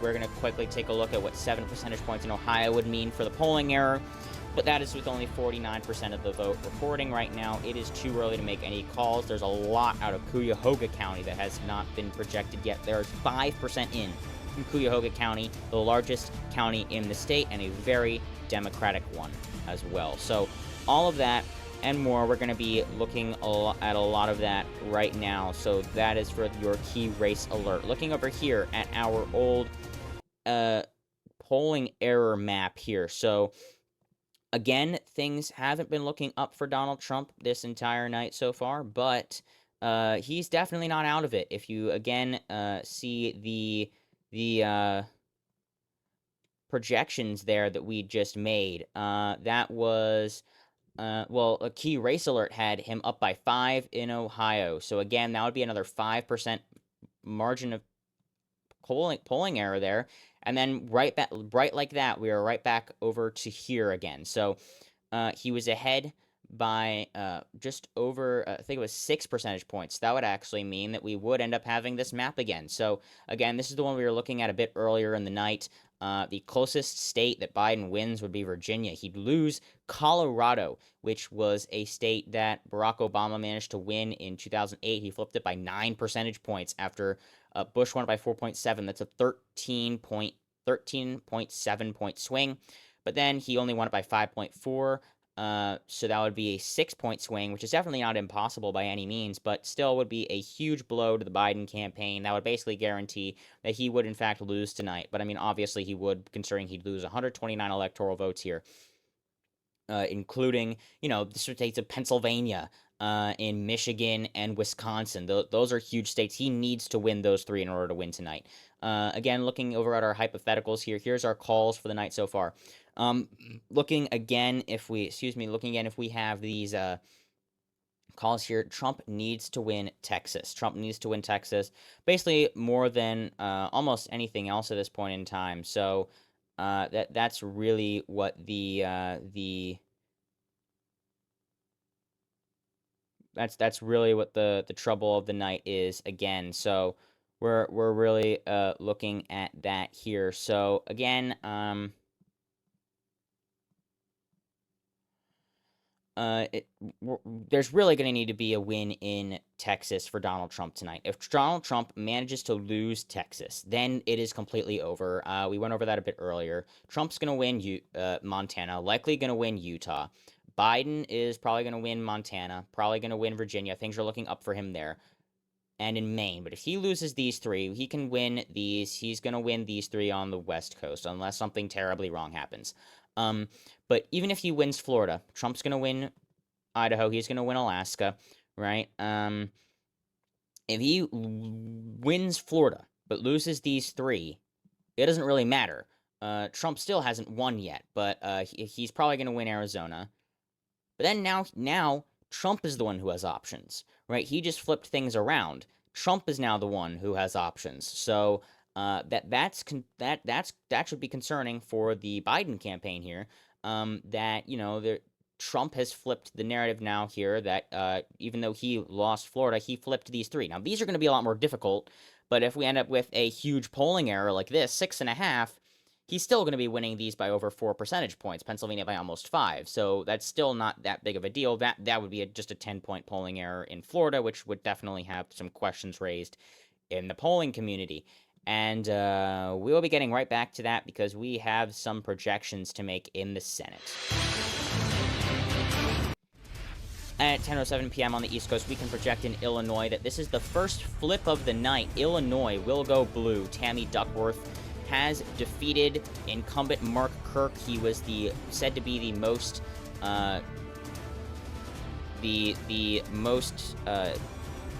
most difficult re-election campaign, as he narrowly flipped what was once Barack Obama's seat in 2010, 6 years ago, but now it has flipped back blue. Tammy Duckworth is ahead by 12 percentage points with 42.16% in, and that is still with a good bit left in Colorado. So we can make that projection at this time. We can also make a projection in Indiana for the governorship. This was one that the Democrats were hoping to be able to pull off, but instead, no. Eric Holcomb will be the next governor of the state of Indiana. And also in the Senate there, yes,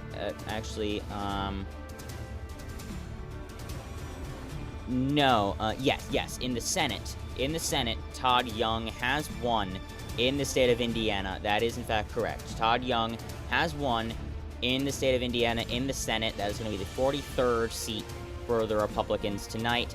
In Ohio, incumbent Rob Portman will win in Ohio. It is still too close to call on the presidential level there, but in the Senate, that is a 44th seat for the Republicans tonight. So now the Democrats are starting to run out of options. This was looking a bit competitive earlier on in the cycle, but not so much so later on. 52.56% is in. It is roughly that much in on the presidential level. We have a lot left to count.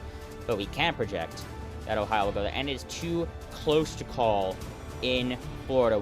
There's actually been a statewide recount that has been called in Florida. That is what we are announcing here, a statewide recount in Florida, as there's 99.5% of the vote reporting. We actually have an over-report. Turnout appears to be up nationwide from the expected numbers, but Joe Biden leading by, that is 22,000 votes. 22,000 votes out of 9.4 million total. So it is too early to make any calls there right now. So we will be waiting on that, the results of the recount. So that is already underway right now, but we cannot make any projections there. So basically, Florida is up in the air. So saying that it was going to Joe Biden, maybe that was a bit too presumptive. But again, that is definitely up in the air. But if he wins those and then Florida, then the night is over. 265. Then he just has to pick off one more thing. So then you're looking at anything. I mean, literally anything else would get him to 270. That could be Iowa. That could be Ohio, where he's not doing that poorly. That could be North Carolina, where he's doing relatively well right now. That would get him to 280.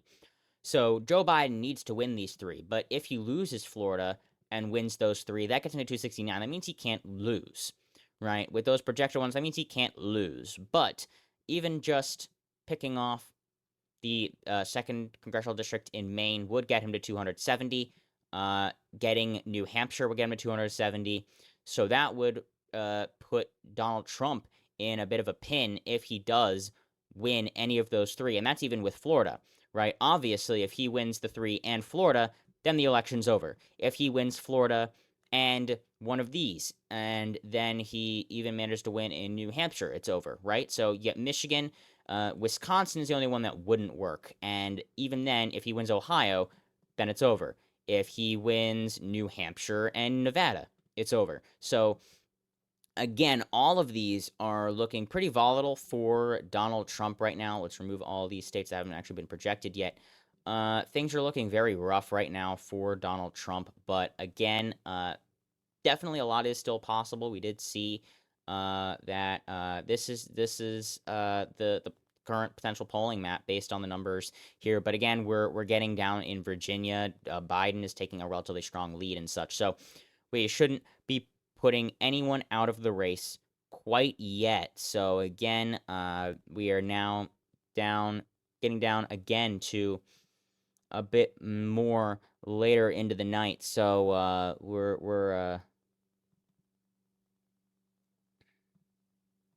looking again now at some more races that are starting to tighten up a bit. Some of them are actually getting a bit less tight on it, actually. So we may be having some projections coming up a bit soon, but I'm not going to, call anything quite yet. Right now, we're still watching in Missouri. Now, this one is a Democrat-held, Democrat-held, Democrat-held, Democrat-held, Democrat-held, and I believe these are Republican-held. So if they stay, there have been no flips so far tonight. The only flip that we have seen so far tonight has been the Senate seat in Illinois. No other states by any metric have flipped tonight. None of them. There has not been a single flip tonight. So none of these are surprises. None of these are, anything that could be saying much of anything yet. These are the exact same maps for 2012. This is the map for 2010, with the exception of Illinois. And this is the map for 2012 as well. So, except for Vermont. Vermont was a flip. Vermont was, in fact, a flip. Right, Vermont was, in fact, a flip. That was the first flip of the night, actually. The state of Vermont voting for a Republican. So that Phil Scott was the first flip of the night, and then Tammy Baldwin was, not Baldwin, wow. Duckworth was the second flip of the night in Illinois. So then you have, of course, you start asking questions about, what are we potentially looking at here? Potentially, a bloodbath here. So, potentially a bloodbath. It's probably not going to be one that's going to be that concerning. Tammy Baldwin is the senator from Wisconsin. She won her first term in 2012. But again, that's with these flips. Indiana stayed red. Arkansas stayed red. North Dakota stayed red. Those were flips last time that the Democrats are hoping to potentially flip back, especially Indiana, but it has fallen short this time. So there is that still to be pointed out there, I guess. But it's still too close to make much of an anything yet.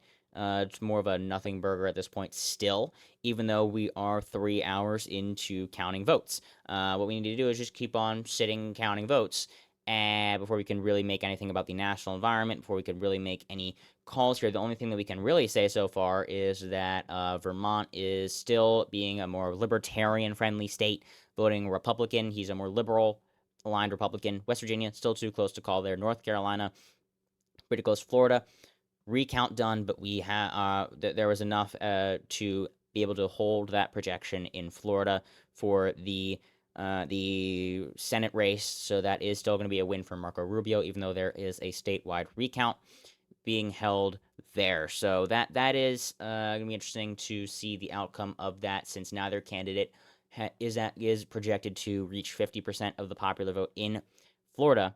Then we do have a recount. This is going to be a very important recount. Trump has been running up the numbers in the Northern Panhandle. He has been doing fantastic there, and so that is definitely going to be of some slight concern to the Biden campaign. They've been running up the numbers in Miami-Dade, though. So if we look at the county map of Florida in 2012, Obama won Miami-Dade by 23.7%, 35 in Broward, 17 in Palm Beach. But then up here you have 43, 29, 27, 52. Trump is getting more like right around 50% in some of these northern counties. And but then again, and up here he's getting more like 30% margins in some of these central counties as well. Polk is almost 10 right now. But then you go down here, he's winning Monroe County, for example, which was, 38,000 votes, which isn't huge. But again, once you start adding those up, that's how Trump is appearing to be getting his math here. That's how he won Indiana, for example. Same thing somewhere with Romney, but even to a larger degree. Miami-Dade is currently going to closer to 30% right now. So that is going to be a bit of a strong suit for Joe Biden. It appears to be his work with minority voters. Not necessarily the case in South Carolina, as that has appeared to shift to the right a little bit. But still, he's been doing very well with those voters. As you can see here, most of the minority vote, especially Latino vote, California, 12 points to the left. Arizona, 11.1. Texas, 12.8. Florida, 3.6. A little bit over here. New York, that's going to be the northern rural section, but the urban parts have been projected to shift to the left. New Jersey, 1.5. Nevada, 2. So you're getting a lot of these minority-dense regions. Alaska, 6. That's going to be the native communities. And so with all of that in mind, again, that's still going to be his strong suit, even as the rest of it, even as the projections continue to be moving more towards the right for what things may end up looking like tonight, based on the current numbers here that we're seeing out of these states. So we do have that here. We did just get news from the decision desk, so we have 2 projections to make at this time. 2 projections. At this time, we can project the state of Montana with its 3 electoral votes. We'll go for Donald Trump. This was a little too early to call right as the polls closed. But now we have around 10% of the vote reporting, and these counties are about showing up more Republican than they did in 2012. And so we do feel confident now making a projection in the state of Montana. We can also project New Mexico. 5 electoral votes will go for Joe Biden, bringing his total up to 111. Just over a quarter of the vote is reporting in New Mexico, so that is going to be a win for Joe Biden. 5 more electoral votes. That was a state that he needed to win tonight. We don't have any hope. Otherwise, we'd be looking at a bloodbath here, even more so than in 2004. Looking again at the 2004 map, we do have the overall map, of course, being, red. If we pull up 2004 real quick, New Mexico was in fact red. Colorado, of course, was being red, but Iowa and Ohio were nearly flipped. But then you have Pennsylvania, which went, Michigan and Wisconsin. All of those did go for carry in 2004. But again, here you have New Mexico going by 3, but these were going by over 4 points. So again, you have a different national environment that you're going to have to take into account, completely different standards per state. So all of those are going to be completely different coming into tonight. So that is going to be a large factor in who will end up pulling out the win tonight, is how are these numbers going to be looking across the board. Currently, it is 128 for Donald Trump, 111 for Vice President Biden. We will be right back with more special coverage of Election Night in America 2016. We will be right back after this short break. Stay tuned. Welcome all back to Election Night 2016. We are now down to the last 30 seconds before the 78 electoral votes, the last large poll closing of the night. 78 electoral votes in the states of Washington, Oregon, Idaho, and California. Those 4 states are going to close, the largest state being California, worth a momentous 55 electoral votes. All that and more coming right up. We have some projections.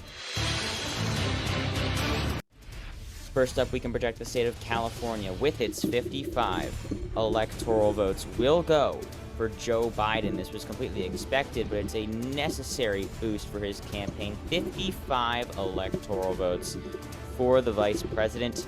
55 electoral votes. Next up, we have the state of Idaho. Donald Trump will win the state of Idaho. That's 4 electoral votes.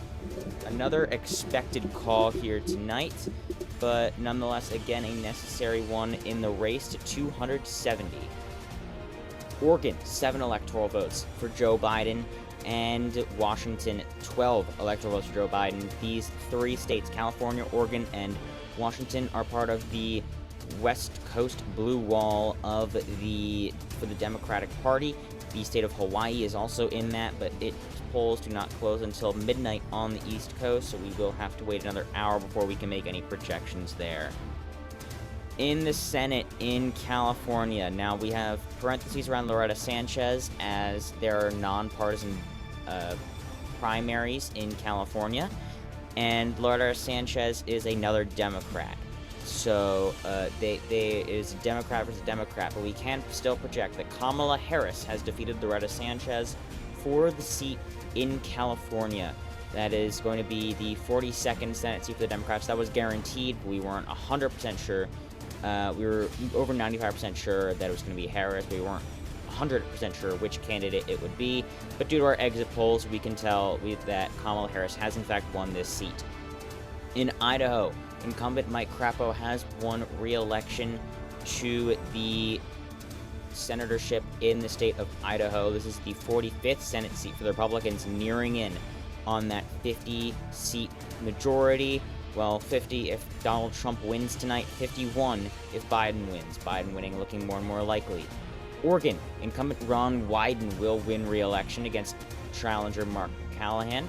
Ron Wyden winning the 43rd Senate seat for the Democrats. Washington, incumbent Patty Murray will win in the state of Washington. Another Senate seat number 44 for the Democrats tonight. 44 against challenger Chris Vance. It is too early to call for the gubernatorial race in Oregon. Incumbent Kate Brown versus challenger Bud Pierce. This is just a bit too early to call. We don't have any information yet. Same thing in Washington, incumbent Jay Inslee. It is too early to call for the race of the incumbent versus challenger Bill Bryant for the governorship there. Next up, we have some updates in the presidential election. It is too close to call in the state of Arizona. Joe Biden with a 5-point lead right now with half of the vote in. This is, in theory, a very potentially a very bad sign for Donald Trump. However, these votes are all from Central Phoenix, which is a very Democratic region, even though Arizona is a red state still at this point in time. So that is something to keep in mind here, and we are, so with that in mind there, we do have that as well. And so next up, we also are looking at Michigan. It is still too close to call. That is a very narrow margin in Michigan. Extremely close in the state of Michigan, but it is still, and so it is still too close to call at this point in time. Too close to call in the state of Michigan. So that is way too close to call at this point in time. And in Ohio, Joe Biden has been passed by Donald Trump. Now that margin could get even narrower, but we are still awaiting some votes in some rural regions as well as in some urban regions. So it is neck and neck in Ohio. And finally in Wisconsin, Donald Trump with a 5-point lead in Wisconsin. 5-point lead. So that is, very potentially dangerous for the Biden campaign, and so we're gonna definitely be watching that one at this point in time. But it is still too close to call in all of those states. So looking now at the current standings map, we can see that Trump is still doing pretty well, but it could absolutely start going downhill very quickly. So we are watching more races all across the country, of course, as these start coming in again. So that we're especially watching the swing states, of course, being in Pennsylvania, Ohio, Michigan, Wisconsin, those ones in the Rust Belt. We still haven't called anything in... Alright, we actually do have 2 projections to make right now. It is 11:05 p.m. on the East Coast, and we can make a projection in the state of Maine.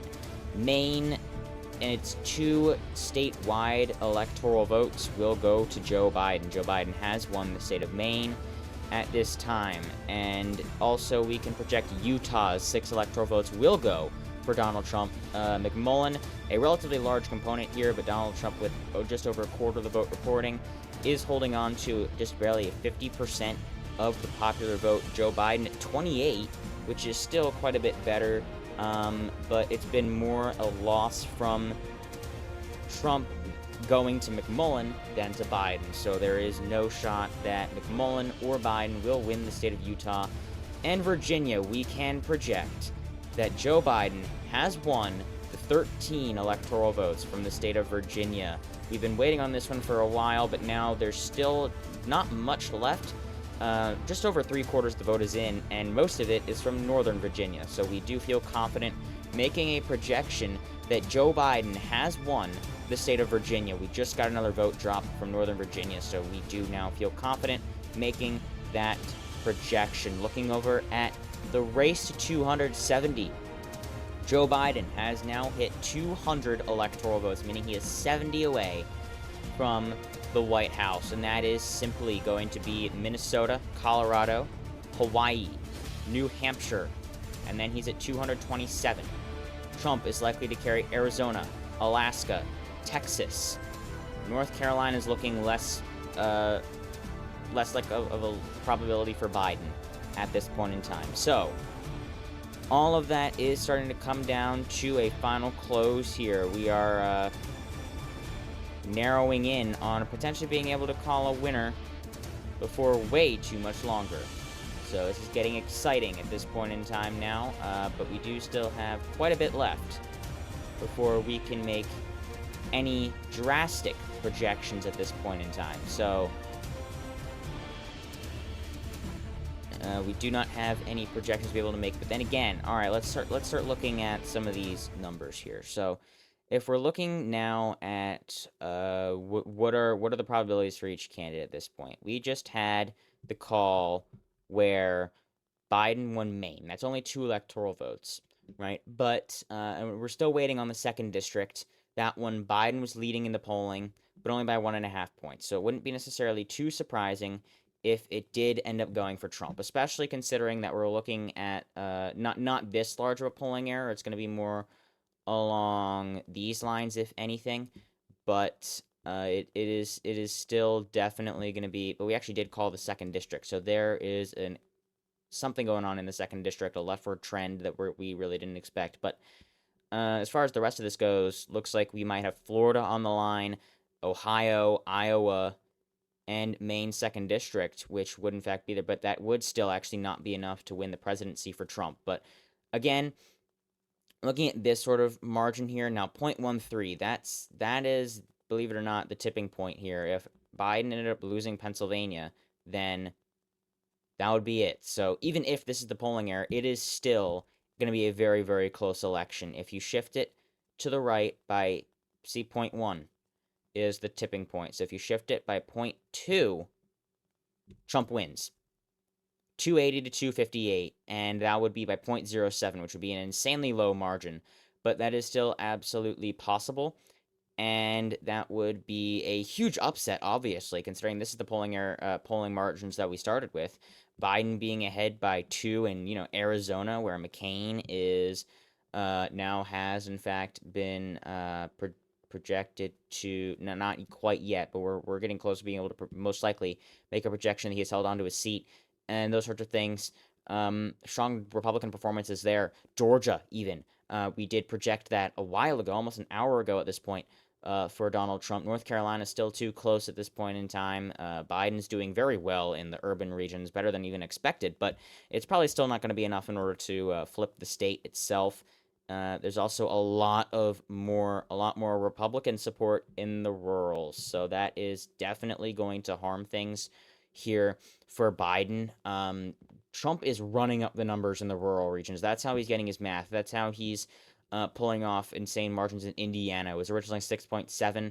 Right now, he's ahead by over 11. So that is, it's still 13 here, but he's ahead by 11. Well, as of like 15 minutes ago, and so if we check now, we can see that that's the current there. He's just barely ahead by under 10, but there's still a lot in some of these southern rural counties that still haven't reported yet. So we're still waiting on a lot of those sorts of numbers there. It's really a matter of Biden just took the lead in Florida right there. Very, very close in Florida. They're still doing that recount. We're not making any projections until basically like all that recount vote is in. But that is going to be the tipping point state, most likely. Is going to be the state of Florida. If Donald Trump wins Florida, then he's up to 234. All he has to do is pick off Ohio, Iowa, which is looking more and more likely. And then he's at 258. So then he can just grab either of these two states, Michigan or Pennsylvania. Pennsylvania's the one, of course, that was the most right-leaning. And this literally would end up being the map that we have right here. Would end up being a win for Donald Trump with only one thing wrong. But if Biden ends up winning Florida, then it's basically gone for Donald Trump. Those three right there, 256. Then Biden can get any of the states, get Iowa and Nevada, or Wisconsin and one of them, right? Two of these three states, Nevada, Iowa, Wisconsin, or one of Michigan, Ohio, Pennsylvania, and then he wins. So this is looking more and more volatile for Donald Trump here tonight. It's really not looking like it's going to end up in his favor whatsoever, but it's definitely not impossible for him to make a comeback here still, if he does end up winning the count in Florida, which is definitely possible. I mean, even, in a strong re-election campaign for Barack Obama, he only won it by 0.88. That wouldn't be anything close to an unheard of shift. Then that opens up the door for him. It's still going to be difficult, but considering how close he's running things up, and the fact that he is ahead in all four of these states, all five of them that he needs to win. If he ends up pulling these out, then all of them, then we're looking at an election that we haven't seen in quite a long time, a Republican sweep. There's potential still that Biden would end up winning Nevada. That is still a state that he is projected to win in this count by 2.5 percentage points. So that would most likely end up going there, even if all of these end up moving over. But then again, you still, in this margin, you'd still end up having Michigan and Wisconsin, but by marginal amounts. If he shifted by 1 percentage point, then he ends up flipping these as well, and Biden still wins Nevada. So this is, based on the map right now, this is looking more and more likely, like what we might end up having as the result going into tonight. 2.7 in Florida from a 4.5 point margin for Biden in the polling average. That would be an insane margin of error, but this is what we're kind of looking at right now. It looks like it's going to be more than that in Virginia. So again, that could just be a larger than expected shift in the Virginia electorate. The DC suburbs have been growing, and so they might not be able to exactly estimate how much that grew there. But then again, still, 305. That's not, insanely huge. I mean, that's still more than Bush won by in 2004, and he won the popular vote.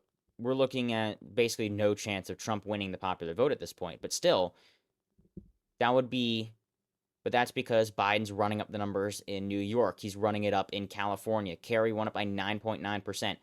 Biden is projected to win it by almost 30 percentage points, which is a huge jump. But then again, that was, these polls. He won it by even then 27.9, 35.1 projected for the polls. Even here, he's projected to win it by 27.9. So that's millions more votes for Biden. So Trump is very, very unlikely to win the popular vote. But even then, if he pulls off this win, that's more than Bush won his re-election campaign in by. So that would be a large rejection of the Obama campaign and the Obama administration, and everything that they were essentially at this point in time. But then again, if we clear out all the states that haven't been called yet, basically the only one that is set in stone at this point is Hawaii. And other than that, all of these are technically up for grabs. Alaska, again, going back to this bad polling average, Trump was still ahead by 8. So I'd argue that basically is still set in stone at this point in time, just because there's such a little chance that that's going to be flipped. Because even then, if we look at this margin here, 15.2, and this is looking more like what the map is going to end up being. Trump winning Texas by 10.2, but it is still too early to call in Texas. It's not necessarily too close as of right now. Trump is leading by just under 5 percentage points. But it's still sort of a state that's too competitive much of the time, and with these leftward shifts that we've potentially been seeing, it's definitely going to end up being closer than it was even in prior years. Continuing it, most likely its leftward trend. Bush 23. Here he actually went up by 21, 23. That's only 2 points to the right when the nation as a whole shifted to the right by 3. So that is a leftward shift by a point. 2008, 12. And then Romney, 16, which is a larger shift than the nation as a whole, actually. But still, a considerable general leftward trend. As you can see here, the trends overall, even back 1996, obviously, it went blue. But in 2000, 5.5, 7.1 from 2004, actually went 4 to the right. So it did actually end up being a Republican state after all of that. But it's still, it's still generally Republican. Cruz winning by 15.8 4 years ago, and then Cornyn by 27.2. So it's not necessarily a competitive state, especially not on the Senate level. We don't have any Senate race tonight, but if we did, it would probably almost certainly go very strongly Republican. But it is still generally a Republican state at heart, and we are expecting it to go for Donald Trump. It is just too early to call right at this point in time as of right now. So with that in mind, again, it's basically guaranteed to go red, just like Alaska and Hawaii to go blue. So you could almost just leave those there, but it's still enough up in the air that we could end up seeing a huge surprise, because there is a bit left out of Dallas, Austin, Houston that we could end up seeing something interesting. All right, we actually do have, from our decision desk, we do have some projections to make right now, 11:18. Missouri will go into a recount for the governor's race. The governor's race in Missouri is too close to call. We are making a projection that will go to a recount. Chris Koster versus Eric Greitens, an open seat. Koster ahead by 0.19%. 0.19%. Too close to call in the senator's race in Missouri as well. Roy Blunt, the incumbent, down by 0.05%. 700 votes. So, way too close to call here. We will also project that will go into a recount, but we are not recalling our projection for that state for Donald Trump. West Virginia, we can project the governor's race, the second Democratic governor win of the night. Jim Justice will defeat Bill Cole by 7.07%, plus whatever we end up getting. 85% of the vote is in. We do feel comfortable making those projections at this time. So now, with that, we can see in the governor's races, we do now see that it is getting a bit tighter here. The Democrats are winning the seats they were hoping to win. It is still too close to make any calls, though, in Montana, which is a Democrat-held seat. Washington, Oregon, Missouri, a Democrat-held seat we just called is going to be going to a runoff, so that is going to be a large influence there. Depends on if they can pull that off. North Carolina, they're hopeful there. And New Hampshire, also hopeful there. But all of these are still up in the air. And in the race to 270, we actually did just get the call that Maine is going to go for Maine 2nd District is going to go for Donald Trump. So that's one more electoral vote, bringing his total to 139. Joe Biden still at 200. So we still do have those, but it is too early to make any other projections at this point in time. So, that in mind, we do not have anything else right now. We're going to keep on reviewing, but right up first, we will be coming up on a short break. So make sure to stay tuned to Election Night in America 2016. We'll be right back.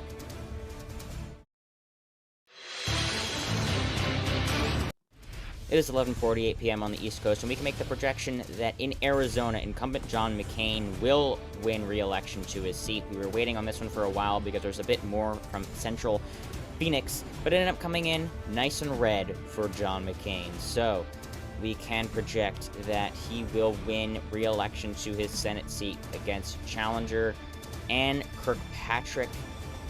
He has won re-election there. He's ahead by 15%.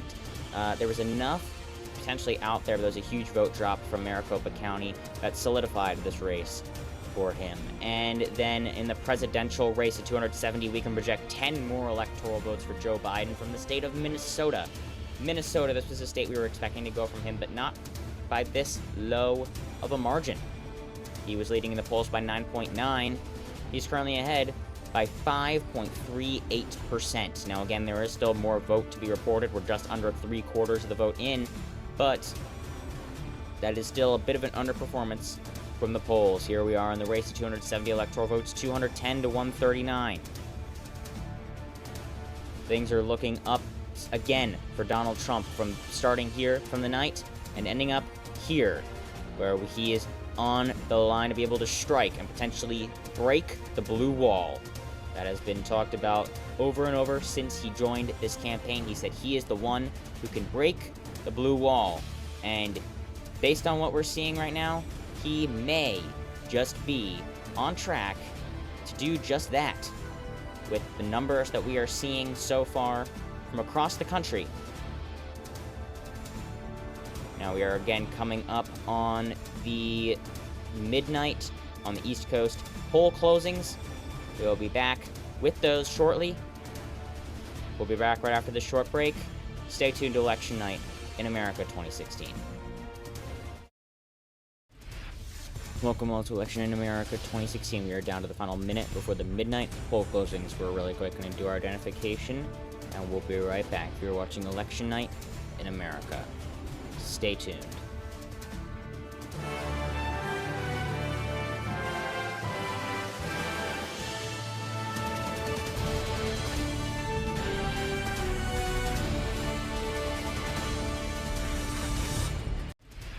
It is 11:59 p.m. on the East Coast, and we are now down to the roughly final 30 seconds. We are getting down to the end here. And so this is it. We're getting down to the final. Now 10 seconds before the polls close across the rest of the East Coast. And so we have some projections to make right now. It is actually, first off, we can project in Hawaii 4 electoral votes. 4 electoral votes will go to Joe Biden. We do not have any votes in right now, but we can make this projection. Just based on the raw polling average, he was ahead by 30.7, or sorry, no, he was ahead by 37.9 in the final polling average. So we can make a projection that is going to go below tonight. In the Senate, incumbent Brian Schatz has won that Senate seat. This is going to be the 45th Senate seat for the Democrats tonight. It is too close to call currently in Iowa. Joe Biden with an 8-point lead right now. However, there's only 45% of the vote in, and we just got a large vote dump from some of the urban regions, from Blackhawk County as well as Polk County and Story County. So we still do have a lot of votes left to count, especially in some of the northwestern part of the state, which is the most Republican part of the state. So it is too early to make any projections, too close to call in the state of Iowa. It is too close to call in Pennsylvania. 70.16% of the votes, reporting 4.35 million votes. Trump is ahead by 0.95%. We are still waiting on a lot out of the southeastern part of the state. Most of the stuff from Pittsburgh is in, and quite a bit of the rurals, but we have a good bit from the southeastern part of the state, including some of the rurals in that area as well, though. So we'll have to see how that ends up unfolding before we can make any projections. And it is too close to call in the state of Texas. Still, almost 45% of the vote is reporting right now. And Donald Trump is ahead by just under 8 percentage points, just over 2.1 million votes for Donald Trump, 1.78 million for Joe Biden tonight. So it is still a very close race. Here's what it looks like for the current standings right now in all of these states. You can see Biden's in the lead currently in Iowa, Trump in Texas. Biden actually is barely leading now in Michigan. He did take the lead in Michigan since we last were looking at things, so that is going to be helpful to him. That's absolutely another state that he needed. That was the most left-leaning state out of the polling averages, just barely more than Wisconsin, but Wisconsin had a large polling error consistently the past few times. 6.8% in Wisconsin, 7 points in Michigan, but then again with this, it would be 0.2 and 0.4 for Wisconsin. This is still the margin of polling error that we might be seeing based on what we're getting in results from Georgia, Missouri. It's looking less and less so. It's going to end up looking like it's a bit closer, which is actually going to end up being a bit more critical for Trump, but that would still actually end up being enough to win. 0.1 and 0.07 in Pennsylvania, 1.2. Biden would be winning by both of these by less than a percentage point. So it would still be very, very close, but it would still be a win. Here's the current tally in the Electoral College. 214 for Joe Biden, 139 for Donald Trump. We are still waiting on results in Arizona, Nevada, Colorado, Texas, Iowa, Wisconsin, Michigan, Ohio, Pennsylvania, New Hampshire, North Carolina, and Florida. We're still waiting on the results of the recount in Florida. And again, Joe Biden just took the lead not that long ago in the state of Michigan, so we are definitely eagerly awaiting more results from the Rust Belt Trio. So that is going to be a large few states. Trump probably needs to win all three, but it is possible if we look at the hypotheticals, we go to the hypotheticals mode here. If Biden does, for example, win Michigan, then he's probably still going to win Colorado. But even then, Trump could end up winning Florida. That's not looking that bad. Texas is almost certain. Alaska's almost certain. North Carolina still looking strong for him there. Ohio's actually not looking bad for Trump. So let's say that he wins Ohio, right? And okay, actually we do have a projection to make right now, and this is a large one. It is 12:04 p.m. a.m. on the East Coast, and we can project Michigan's 16 electoral votes for Joe Biden. 16 more electoral votes added to his tally. This is a large blow, and the first one of the night. The first truly competitive state being called tonight in the race to 270. This is going to have some large ramifications for the Trump campaign and the ways that he may or may not be able to now reach 270 electoral votes. We'll take a look at that right over on the Magic Wall. Biden ahead by 6.29%. He just got a large drop out of central Detroit, which made us feel confident enough to be able to make this projection. 76.15% of the vote reporting, just over 3 quarters in now. So, with that in mind, let's now look at the map here, and we can see that there's still a bit left. It's definitely still not over, but and then again, even with that one win there, it depends on the margins. Right now, he's ahead by 6, but there's still quite a bit left in some of the northern chunk of the state up here, as well as Detroit. So we could still end up with something like this, which would still be a Biden win by 1 percentage point, but Trump still ends up winning, with the tipping point being Pennsylvania, 0.07, which definitely isn't impossible. Pennsylvania is currently red. Wisconsin's starting to narrow down a bit.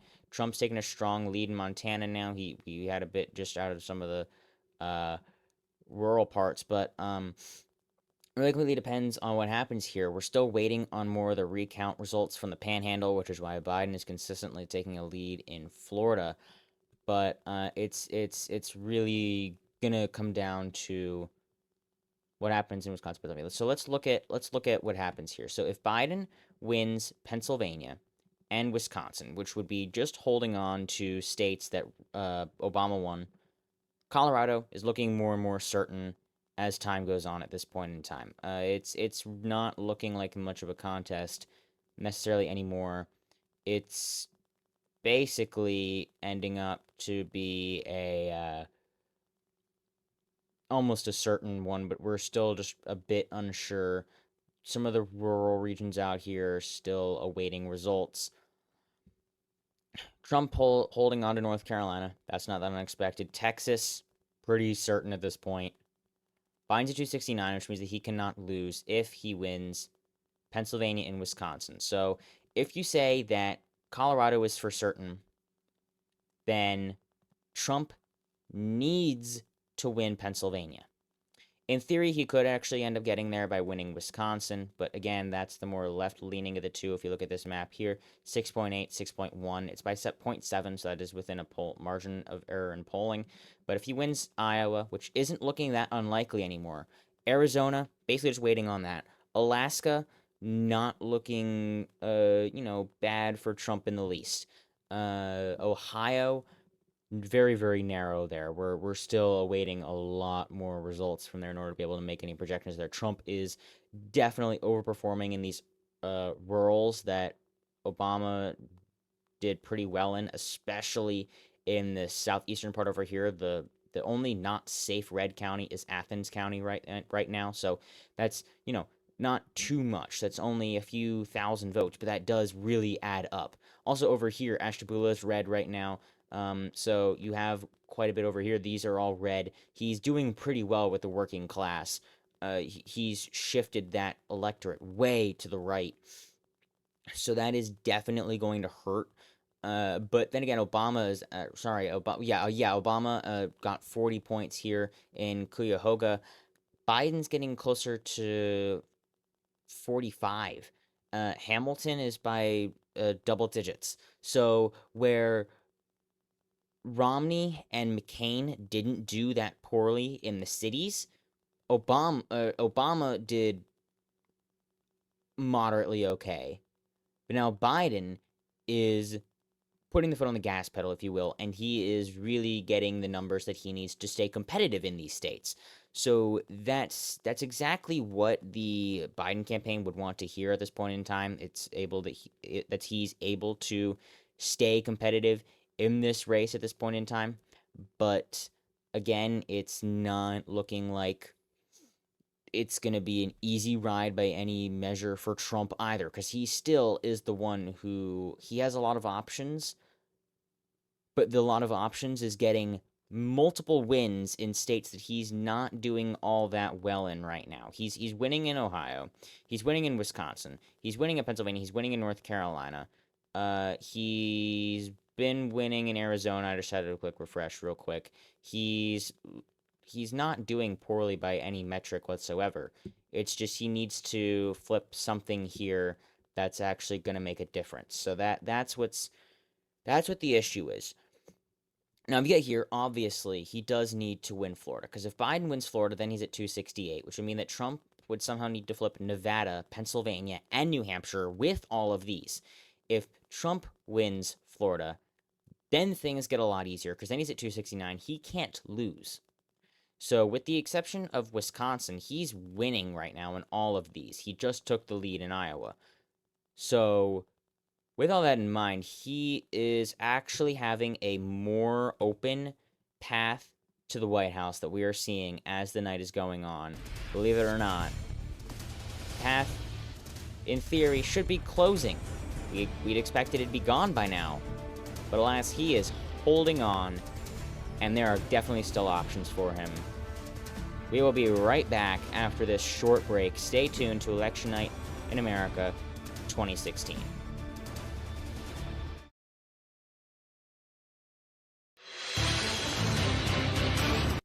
This is huge. ETN can now project the state of Florida with its 29 electoral votes will go for Joe Biden. 29 electoral votes will go into his column. Almost 95% of the voters reporting, and he is ahead by 0.49%, and only central Miami is left. Central Miami is left, and that is reliably Democratic areas, so we can project the state of Florida will go for Joe Biden. What does this mean for the race to 270? Well, it brings Joe Biden to up to 259 tonight. 259 to Donald Trump's 139. What does Trump need to do to win? Texas, Arizona, Alaska, North Carolina, Ohio. And he's going to have to pull a miracle. Pennsylvania, Wisconsin, Iowa, Nevada, New Hampshire. He's going to have to shut out Joe Biden. If he can win Colorado, which is looking more and more likely, Donald Trump is going to need to shut out Joe Biden now in every single other state, not including the ones that he's set to win in. Every single other state now, other than Colorado. And that doesn't include Wisconsin. Biden can't win Wisconsin. Biden can't win Pennsylvania. Biden can't win Ohio. Biden can't win North Carolina. Biden can't win Arizona, which he's not likely to anyways.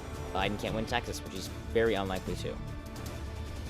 He could win New Hampshire, but then he can't win Colorado. Then he actually can't win anything else, where Donald Trump will not win the election. So, Joe Biden winning Florida basically just pinned Donald Trump out of the election.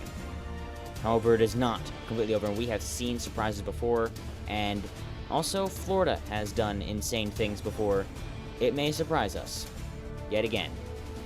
We may have to recall that call. It completely depends, but in the meantime, 29 electoral votes for Joe Biden out of Florida. And that is nothing short of insane. So that's going to be it for now. We're going to have another short break, and we will be right back. Stay tuned to Election Night in America 2016. we can now project that there's a statewide recount in the state of Ohio. The state of Ohio, 97.5% of the vote is in, and Joe Biden is ahead by just over just over half a percentage point. That is basically 20,000 votes between the two. So they are doing a recount here, 28,102 votes between the two. Just did the quick math. And they are doing a statewide recount. So Biden in the lead, but then again, the recount means it's too close. It is looking rough for Donald Trump right now, especially with the call out of Florida. But can he still pull off the miracle? That is the question that we're all waiting on tonight.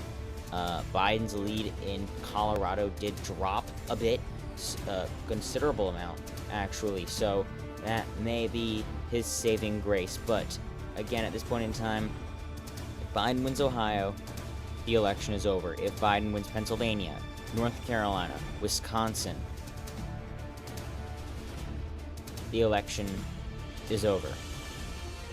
So, with all that in mind, we are still waiting here for more results. Stay tuned to Election Night in America 2016. We'll be right back after this short break. Welcome all back to Election Night in America. We are right here, and it is almost 12:30, and we just received word from our decision desk. Some very large news in the presidential contest. We can now project that Joseph R. Biden Jr. has won the presidency of the United States, reaching 270 electoral votes. We can make this projection because we can project in Arizona. First off, Donald Trump has won these 11 electoral votes in the state of Arizona, 96.16% in, and he is leading by just over 1%. This was very close in the end, actually, and so this was much closer than many people were expecting it to be, but it did end up going for Trump. Colorado, 9 electoral votes. Joe Biden will win the state of Colorado with his 9 electoral votes here tonight. That is 9 more. That would bring his total up to 268. And then what brings him over 270 is the state of New Hampshire, 4 electoral votes.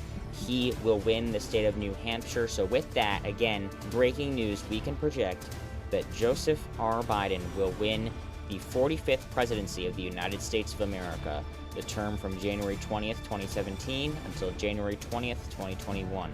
And with that, the United States of America has elected its first female vice president in Hillary Clinton, who will hold that same term. The Democrats retain the White House. In the Senate, we can now project in Colorado that Democratic incumbent Michael Bennet has held on to his seat there in Colorado, ahead by just under 10 percentage points right now in Colorado. That is another crucial call for the Democrats. 46-46 now in the Senate. And then North Carolina incumbent Richard Burr has in fact won there, 90.91% in. He's winning by just over 4 percentage points. That is another crucial call for the Republicans. That brings their seat total up to 47.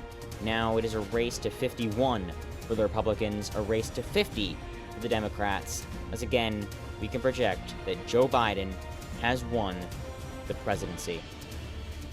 Looking over at the presidential map, we can now see that Joe Biden has gotten to 272 electoral votes, which means that this, as far as who's going to win, may be over. Now, of course, there's the question in December and then in January of unfaithful electors and the certification. But as of right now, it does appear that Joe Biden has won the presidential election. Now, then again, you look over at the standings right now, Trump is still winning in Wisconsin. He is still winning in Pennsylvania. He is losing currently in the recount in Ohio, but they're doing the northern parts first. Quite a bit of the rural vote is still coming in. They're working it out, but there's still quite a bit left to be dealt with there. There's vote drops coming in from across these states, and so we're trying to keep it up to date on that. But again, all that, it does matter, of course, how much Biden wins by, as that could end up carrying other candidates to victory. We are still awaiting results in the Senate race in Missouri, in Wisconsin, in Pennsylvania, in New Hampshire, in Nevada. All of those do absolutely matter, and the polls still haven't even really closed in Alaska, in some parts of Alaska. So that is definitely important. Here's your House update. 116 for the Democrats, 86 for the Republicans. We're expecting for a lot more Republican seats to start popping up here at the end. So that is going to be one we're going to keep up to date on quite a bit. So with all that in mind, again, Joe Biden has won the presidency of the United States as of 12:29 a.m. on the East Coast. So that is huge for the Democratic Party, being able to hold on for a third term in a row in the White House. The last time that a successful three-term clause happened would be from the years of 1980 until 1988, and the exact same thing happened. An unpopular incumbent was taken down, which you can see in 2008. An unpopular, it wasn't the exact same incumbent, but it was seen as a connection to the incumbent, to an unpopular incumbent, was taken down. Strong re-election campaign, but actually Reagan did better, Obama did worse in their re-election campaigns, and then their vice president took the presidency the following cycle. So, again, with all of that, we can again project that Joe Biden has won the 2016 presidential election. We'll have to see what else he can carry to victory with that potentially, as control of the Senate and control of the House are still on the line as of right now. They are still on the line, and we will keep you up to date on all of that and more. Stay tuned to Election Night in America 2016. We will be right back. We can now project in Montana, the Democratic incumbent Steve Bullock has won re-election to the governorship of Montana. He has won re-election to the governorship of Montana against challenger Greg Gianforte. And in North Carolina, this is a huge one. This is the first flip of the night. Actually, the second flip for governorships. The first Democratic gubernatorial flip, and this is going to be the second overall Democratic flip of the night, the first being Illinois senatorship. Challenger Roy Cooper has defeated incumbent Pat McCrory for the North Carolina governorship. We can make this projection at this time as 94.22% of the vote is in North Carolina, which means that is now the Democrats' 14th governorship, and they are still going at this point in time. So, with all of that, that is potentially a sign that Joe Biden may be carrying these down ticket races to victory at this point in time. But we aren't able to tell at this point. We'll have to see with all this analysis and such, obviously, much later. So, that is still all very interesting, and we will be getting to that very soon. We will keep you updated on all of that. In the race to 270, again, Joe Biden won the presidency and senatorships 47 to 46. Republicans in the lead currently. We'll be right back. We are now down to the final 20 seconds before the final poll closings of the night. 1 a.m. Eastern in Alaska. We have the senator race there, as well as the presidential race. There are 3 electoral votes. Will Joe Biden be able to pull off an upset? It is too early to call in the state of Alaska for the senatorship. Ray Metcalf, the challenger to incumbent Lisa Murkowski, as well as multiple other candidates there. Too early to call. There's also too early to call 3 electoral votes in the presidential race. And at this time, it is too close to call in the state of Nevada still. It is too close to call right now. It is basically neck and neck as far as that goes. So, looking over the tally, there's really nothing changed so far. No calls have been made. And this is the time of the night when things actually start to slow down a bit. So, we'll have to wait a while for things to get moving again. It will take a long time, but we will not stop providing coverage. We will be getting you calls when they are made. So, stay tuned to Election Night in America, 2016 edition. We will be right back. We can now predict there's actually going to be a recount in the state of Pennsylvania, both for the presidential and for the senatorial race. The senatorial race is actually being very, very close as well.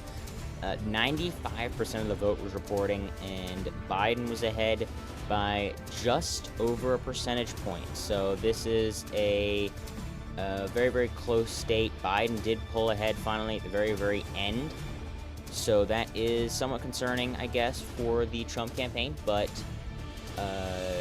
it's already solidified again that he has again lost the election at this point.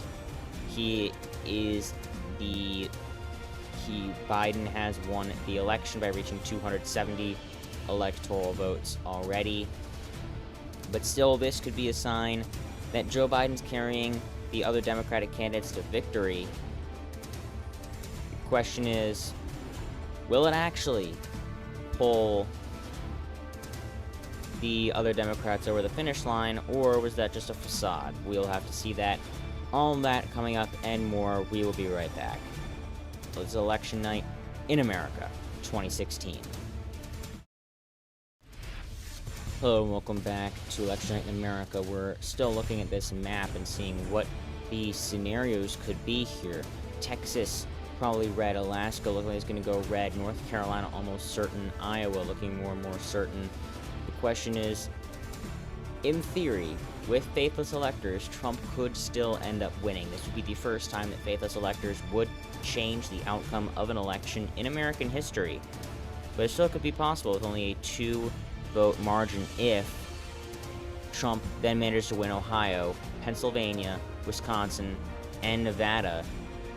But he's trailing in all 4 of those crucial states right now. So that is not looking very hopeful for him. And actually, we do have some very major projections to make right now. 4 huge projections, 3 in the presidential contest. First off, in Iowa, we can now officially project that Donald Trump has flipped his first state of the night. The first flip of the night was, of course, Maine's 2nd congressional district, but he has now flipped the state of Iowa with its 6 electoral votes to go into his column. He has flipped the state of Iowa. New Hampshire. This is another flip. This is going to be for the senatorship. Maggie Hassan, the challenger, has defeated incumbent Kelly Ayotte. That is a large flip for the Democratic Party right here tonight. That was a red seat in 2010, now flipped blue. North Carolina, Donald Trump has held on to this state, so now that basically shuts out any chance of any Democratic state flips tonight. And finally, in Ohio, Joe Biden has won the state of Ohio, locking Donald Trump out from even a faithless elector win in the Electoral College. As we look at his tally, Joe Biden is now up to 290 electoral votes tonight to Donald Trump's 171. Ohio, being as narrow as it was, being called before Texas, there's still just too many votes to count in Texas. And so we're still even waiting on some of these governorships that still haven't come back yet. Washington, Oregon, Missouri, that recount's still going. New Hampshire being a very slow counting state as always. we are still waiting on those results. But we have made quite a few shocking projections, and in the Senate, it is 47 to 47 now with that call. Very close. Very narrow. It is basically anyone could end up taking control of the Senate as of right now. So that is a very crucial set of races to be watching. Most likely what we're seeing is we're going to watch these incumbents get carried to re-election. Obviously we are going to be seeing in Louisiana. It's almost certain, unless we end up with a very, very, very low turnout, and mainly the Democrats could, in theory, end up getting a very high turnout for this, but most likely they're going to end up losing that. Alaska, if we look at the last time this election happened, 4 points, but that was versus another Republican and a Democrat. Now, right here, there's basically an open field completely, so that's basically going to be a safe run for Murkowski there. That is going to be a safe Senate seat, essentially, at that point, for the Republican Party. Then, you get into the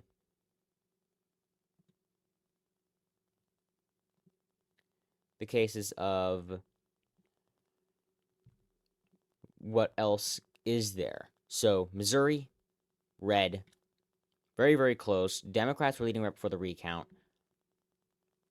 But all the Republicans still need to do is hold all of their current Senate seats. They did not win the Senate seat in Nevada. Reed won that one, but now he is retired, so that is going to be an open seat that in theory the Republicans could flip, depending on how things go in Nevada. Depends on how Joe Biden does, but again, that is one of the few that's still up in the air. Alaska, Nevada, Texas, Wisconsin, Pennsylvania are the ones that are still up in the air at this point in time. Democrats, and again, another one, these are the states that Republicans need to hold on to. That'd be 52.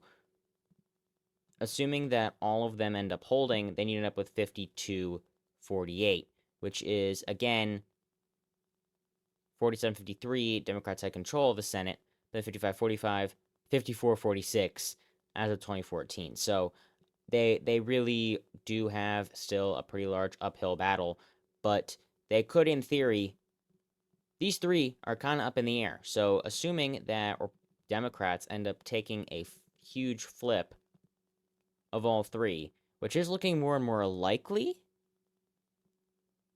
but it's definitely not certain by any means, then we're still just going to be watching these ones. Louisiana and Alaska aren't set in stone, but they are very, very unlikely to go blue. Those are basically safe. So 47-47 in the Senate for right now. Governorships now getting brought up, still 31-14-1. We are still watching those. And in the presidential election, 290-171. Donald Trump failing in his bid to be president. Joe Biden winning as the 45th president of the United States. Hillary Clinton, the first woman to be vice president. We will be back with more right after this. Stay tuned to Election Time News, Election Night 2016.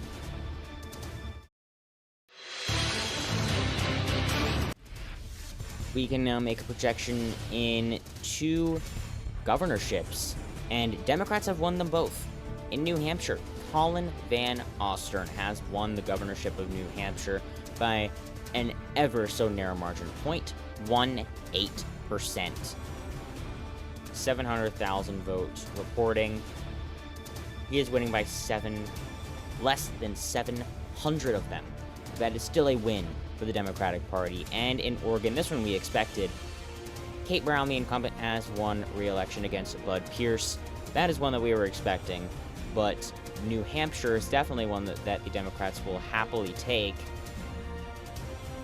Here, now we can see 16 Democratic seats now. 16 governorships, governor's mansions, under control by the Democrats. Now, of course, they lost a lot of them, either in 2010 or then continuing into 2014. But That doesn't mean that, obviously that doesn't mean that, you know, it's a lost cause or anything. There's still 2018, but now that is still looking grim for Democrats, as this is going to be the third midterm where they have control of the White House, and generally, as they say, the party that controls the White House does not do well in the midterms. But all of that is still, of course, going to be up in the air. Stay tuned to Election Night America. We have quite a few more calls to be making. We have the presidential contest in Alaska, Nevada, Texas, Wisconsin, Pennsylvania, the senatorships in Alaska, Nevada, Missouri, Wisconsin, Pennsylvania, the governorships in Washington and Missouri. We'll be right back.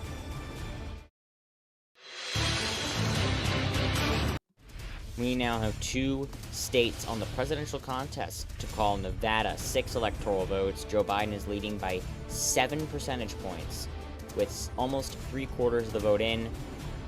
Nevada will go to Vice President and President-elect Joe Biden. And now, this is a sad one for the Democrats, but their hopes of Lexus have fallen short. Donald Trump is projected to win the state of Texas. We got another vote drop out of Dallas, and it will not be enough. None of the Democratic votes remaining will be enough to overcome that 9-point lead that Donald Trump currently has in the state of Texas, with 3/4 of the vote reporting. 6.75 million votes are currently in. 38 electoral votes will go to Donald Trump, raising his total above 200 tonight. So that is already better than John McCain got, and also better than Romney got by 3 electoral votes so far. So already Donald Trump is the best performing Republican against anyone on the Obama-Biden ticket. But he has still, again, lost the election. Tonight, we made that projection about an hour ago. 296 to 209. Will Joe Biden reach 300? Looks like yes, as he is leading in Wisconsin and Pennsylvania still, as they are continuing their recounts. We'll be back again shortly with more projections in the Senate, in the governorships, and with House updates. All that and more coming up after this short break. We will be right back. We can now project the state of Wisconsin with its 10 electoral votes will go for Joe Biden. He's winning by 1.02% right now, with 90% of the vote reporting during the recount. We can project those 10 electoral votes will go for Joe Biden. Also at this time, we can project in Missouri that Democrats will hold on to the governorship. No, they will hold on to the governorship. Believe it or not, they will hold on to the governorship in the state of Missouri. This was a very close one. Very, very close. 90% of the vote is in the recount, 0.26%. That is close enough to the original count that we do feel comfortable making a projection that the Democrats will end up winning this contest. So, again, with that in mind there, we have another governorship. That means there's 17 for the Democrats. And in Washington, the last uncalled governorship race, incumbent Jay Inslee has won against challenger Bill Bryant, which means that now we have all of the governorships. 31 for Republicans, 18 for Democrats, 1 for the independents, still 47 to 47 in the Senate. 306 electoral votes for Joe Biden, 209 for Donald Trump. Pennsylvania and Alaska are the states that are left. We are still waiting on the results in Pennsylvania. After that recount is coming through, we are still, it is about 50% done at this point in time, but still not enough information to be able to be sure that we can make any projections as of yet. So,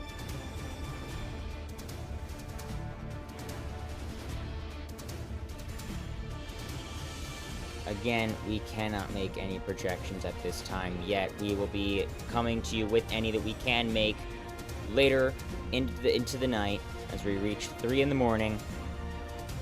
We are concluding the official session of election night in America 2016, but we will come to you with any projections that we do have. We'll be right back.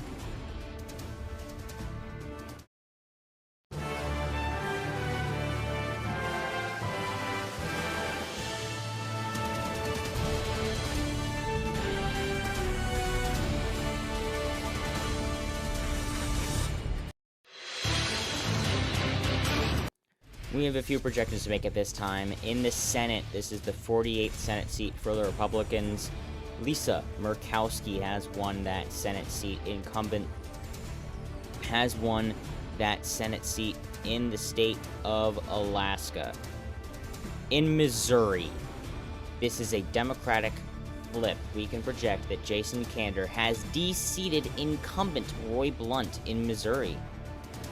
This is a large projection, a huge one for the Biden campaign as well as the National Democratic Committee, as this is a flip that not many people might have been seeing coming into tonight. Nevada, Catherine Masto will take that open seat in Nevada against Joe Heck. 73% of the vote is in. And Pennsylvania, we can project in the presidential race that Joe Biden has won Pennsylvania with its 20 electoral votes. 96% of the vote is in, just under 6 million votes. We can project that will go to Joe Biden, bringing his total up to 326 against Trump's 209, meaning that most likely the map will be 326 to 212. In the Senate, 49 to 48 with a flip in Missouri. We're still waiting, in theory, on Louisiana. Again, that is basically a safe Republican state. We're still waiting eagerly in Wisconsin and Pennsylvania for those governorship results. And, of course, 31 to 18 for the governorships. All that and more is 3:08 a.m. on the East Coast. It is 3:15 on the East Coast, and we can project that Democrats will win control of the U.S. Senate. They have flipped control of the United States Senate from the Republican Party. And we can project that they have done this, as we can project they have won the Senate seat in Wisconsin. Russ Feingold has de-seated incumbent Ron Johnson, winning by just exactly at 1% right now. Exactly at 1%, with 96% of the recount completed. This is very close to where it was on the original count, and we do feel confident enough to be able to make this projection. Just under 2.9 million votes are reporting right now. Ron Johnson, the second incumbent Republican senator, the third, actually, to go down, all three of them being right here. Wisconsin, Illinois, Missouri. These three are the flips of the night, so this is highlighting the flips. There are no Republican flips. We also had New Hampshire up here, was in fact actually a flip here, so as another flip tonight. So the Democrats have flipped 4 Republican Senate seats. The question is, are they going to be able to make another in Pennsylvania and maybe later another in Louisiana? That will be a consensus on how strong a performance they may have and how well they may do in 2018 in the Senate map there, as that is not going to be an easy map for the Democrats to navigate, especially with an incumbent president. That is going to be very difficult for them to maintain. All of that and more, we will be back. This is Election Night in America 2016.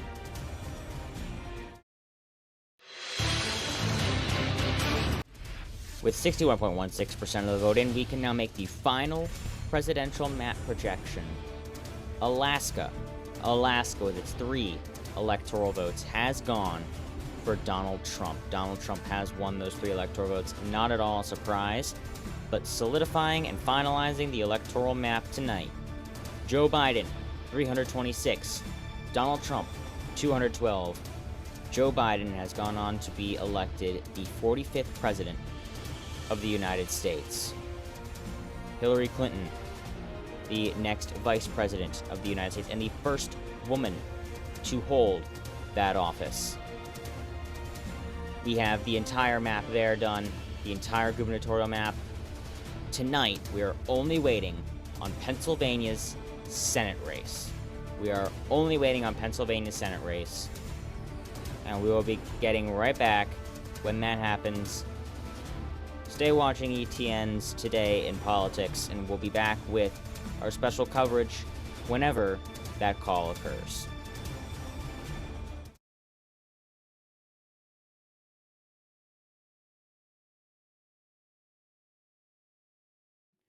As you can see, the overall understanding here is that Obama definitely overperformed a lot of these, and actually, real quick, we do have one final thing to make. We'll be cutting back over to our special coverage.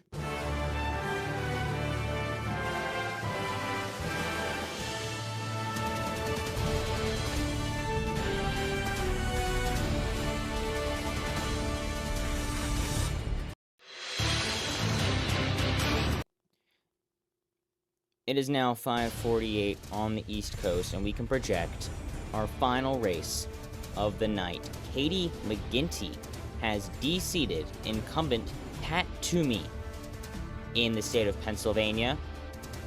She is currently ahead by under 0.4%, with 99.48% of the vote in. She is ahead by 21,000 votes out of over 6 million cast.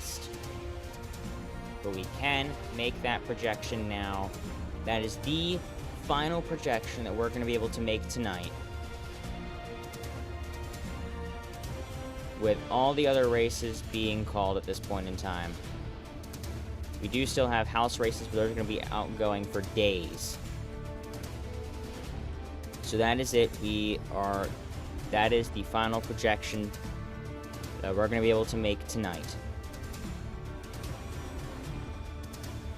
Looking over at our maps that we have, we can see now that there's very impressive night for the Democrats. Not a blowout, but a relatively strong performance, one that we haven't seen maybe since, 2012, except actually not even that strong. So if we look over now at the governorships, 31 for the Republicans, 18 for the Democrats, 1 for the Independents. That is currently held in Alaska. 326 for Joe Biden, 212 for Donald Trump for the electoral vote count. And senatorships, 51 for the Democrats. They will outright hold Senate majority. 48 for Republicans. We are still expecting them to pick up Louisiana. We'll hold on to Louisiana, but that is in a runoff election later. So all of that, we will give special coverage for that runoff election when it does happen in a few months' time. But that is it for now. That is the end of the special coverage entirely until that happens. Right back over to Today in Politics with ETN. Thank you all so much for watching today's video. I spent a long time on it, to say the least. And so it took a lot of time from working out all of the results, what they'd be, changing it from the actual results, doing calculations and such, figuring it all out. That took a lot of time, again, to say the least of it. But I'd very much appreciate if you could show this some support. I could do more like this in the future. It'd take a long time, again. But I do have the baseline out, so that definitely is going to help speed things up in the future. I also know what I'm doing, so that would definitely boost things a bit. I bet you there's a few mistakes in here. I really try my best to remove any of them, but there's definitely still going to be some in here. So if you find any, then just put it in the comments, and I'm probably not going to go back and fix anything, but there's definitely some out here. And if there's any mistakes that are confusing, then I can definitely clear that up. if anyone has any questions about that. So I made all of this by hand. I made the design by myself completely from scratch. I made the stats. I made a complete county map, which I'll show after all this. And I did the voiceover. I made the introduction video. I literally went through and searched tons of speeches by both of them. Now we're in the Senate, by the way, for the results.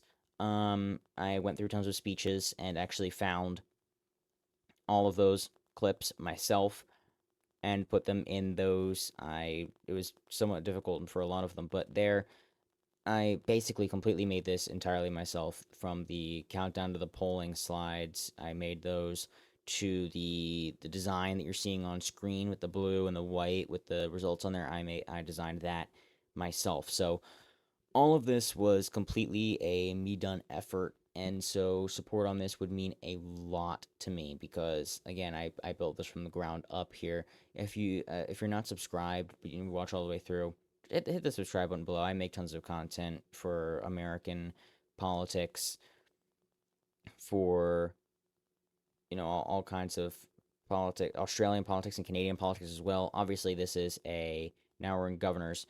This is obviously an American video, but here's the end of this slideshow for all the results that I had.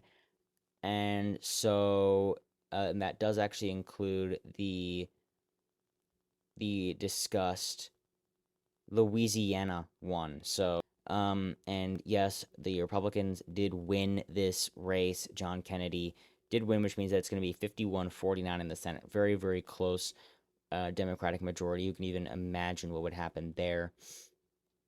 But I do have a county map for the election itself. I did even go down to that level of detail for this project. So here is the county map that I had for the election itself. So now we do have that here, and so it is a relatively blue map. I'm going to put the link here in the description so that you can look at it yourself, see if there's anything that wouldn't necessarily make sense. I'd love to hear your opinion on this as well, and what you think about the probability of the election outcome, how you think things would have gone differently, etc., etc. I basically had an appeal, I feel like, based on how Joe Biden ran his 2020 campaign. I think that he'd run a very working class heavy campaign, and so he'd mainly be targeting states like Pennsylvania, Ohio as well, very hard, Michigan, Wisconsin. He'd try to hit those, and less in Iowa, because he'd know that these four would be the ones to flip. But then Trump would, of course, be focusing on Florida, which would be honestly difficult with Biden's appeal, as well as Clinton's, who was his VP in this scenario, with his their support in the minority vote. If you look at their numbers in the minority vote, it's very, very high, especially across the southern chunks of Texas. In Miami-Dade, Hillary Clinton in 2016 actually has the highest Democratic margin in Miami-Dade in a long, long time, even better than Obama in 2012, which is something that I did kind of point out, but it was for Joe Biden this time, obviously, in this scenario. There's also the increased support in California, which is also how he won the popular vote by much more, was increased support in California, New York, increased support, especially among Latinos. The black vote was already very, very high with Barack Obama. So, again, all of that methodology was generally a bit more understood there. I tried not to change anything too much. But again, thank you all so much for watching, especially if you did actually make it here all the way through. I'd love to hear suggestions for future content like this. Maybe I could make this one scenario something to continue. I think that would sound very, very fun. And I will see you all in a future video. Thank you all again, and have a fantastic rest of your day.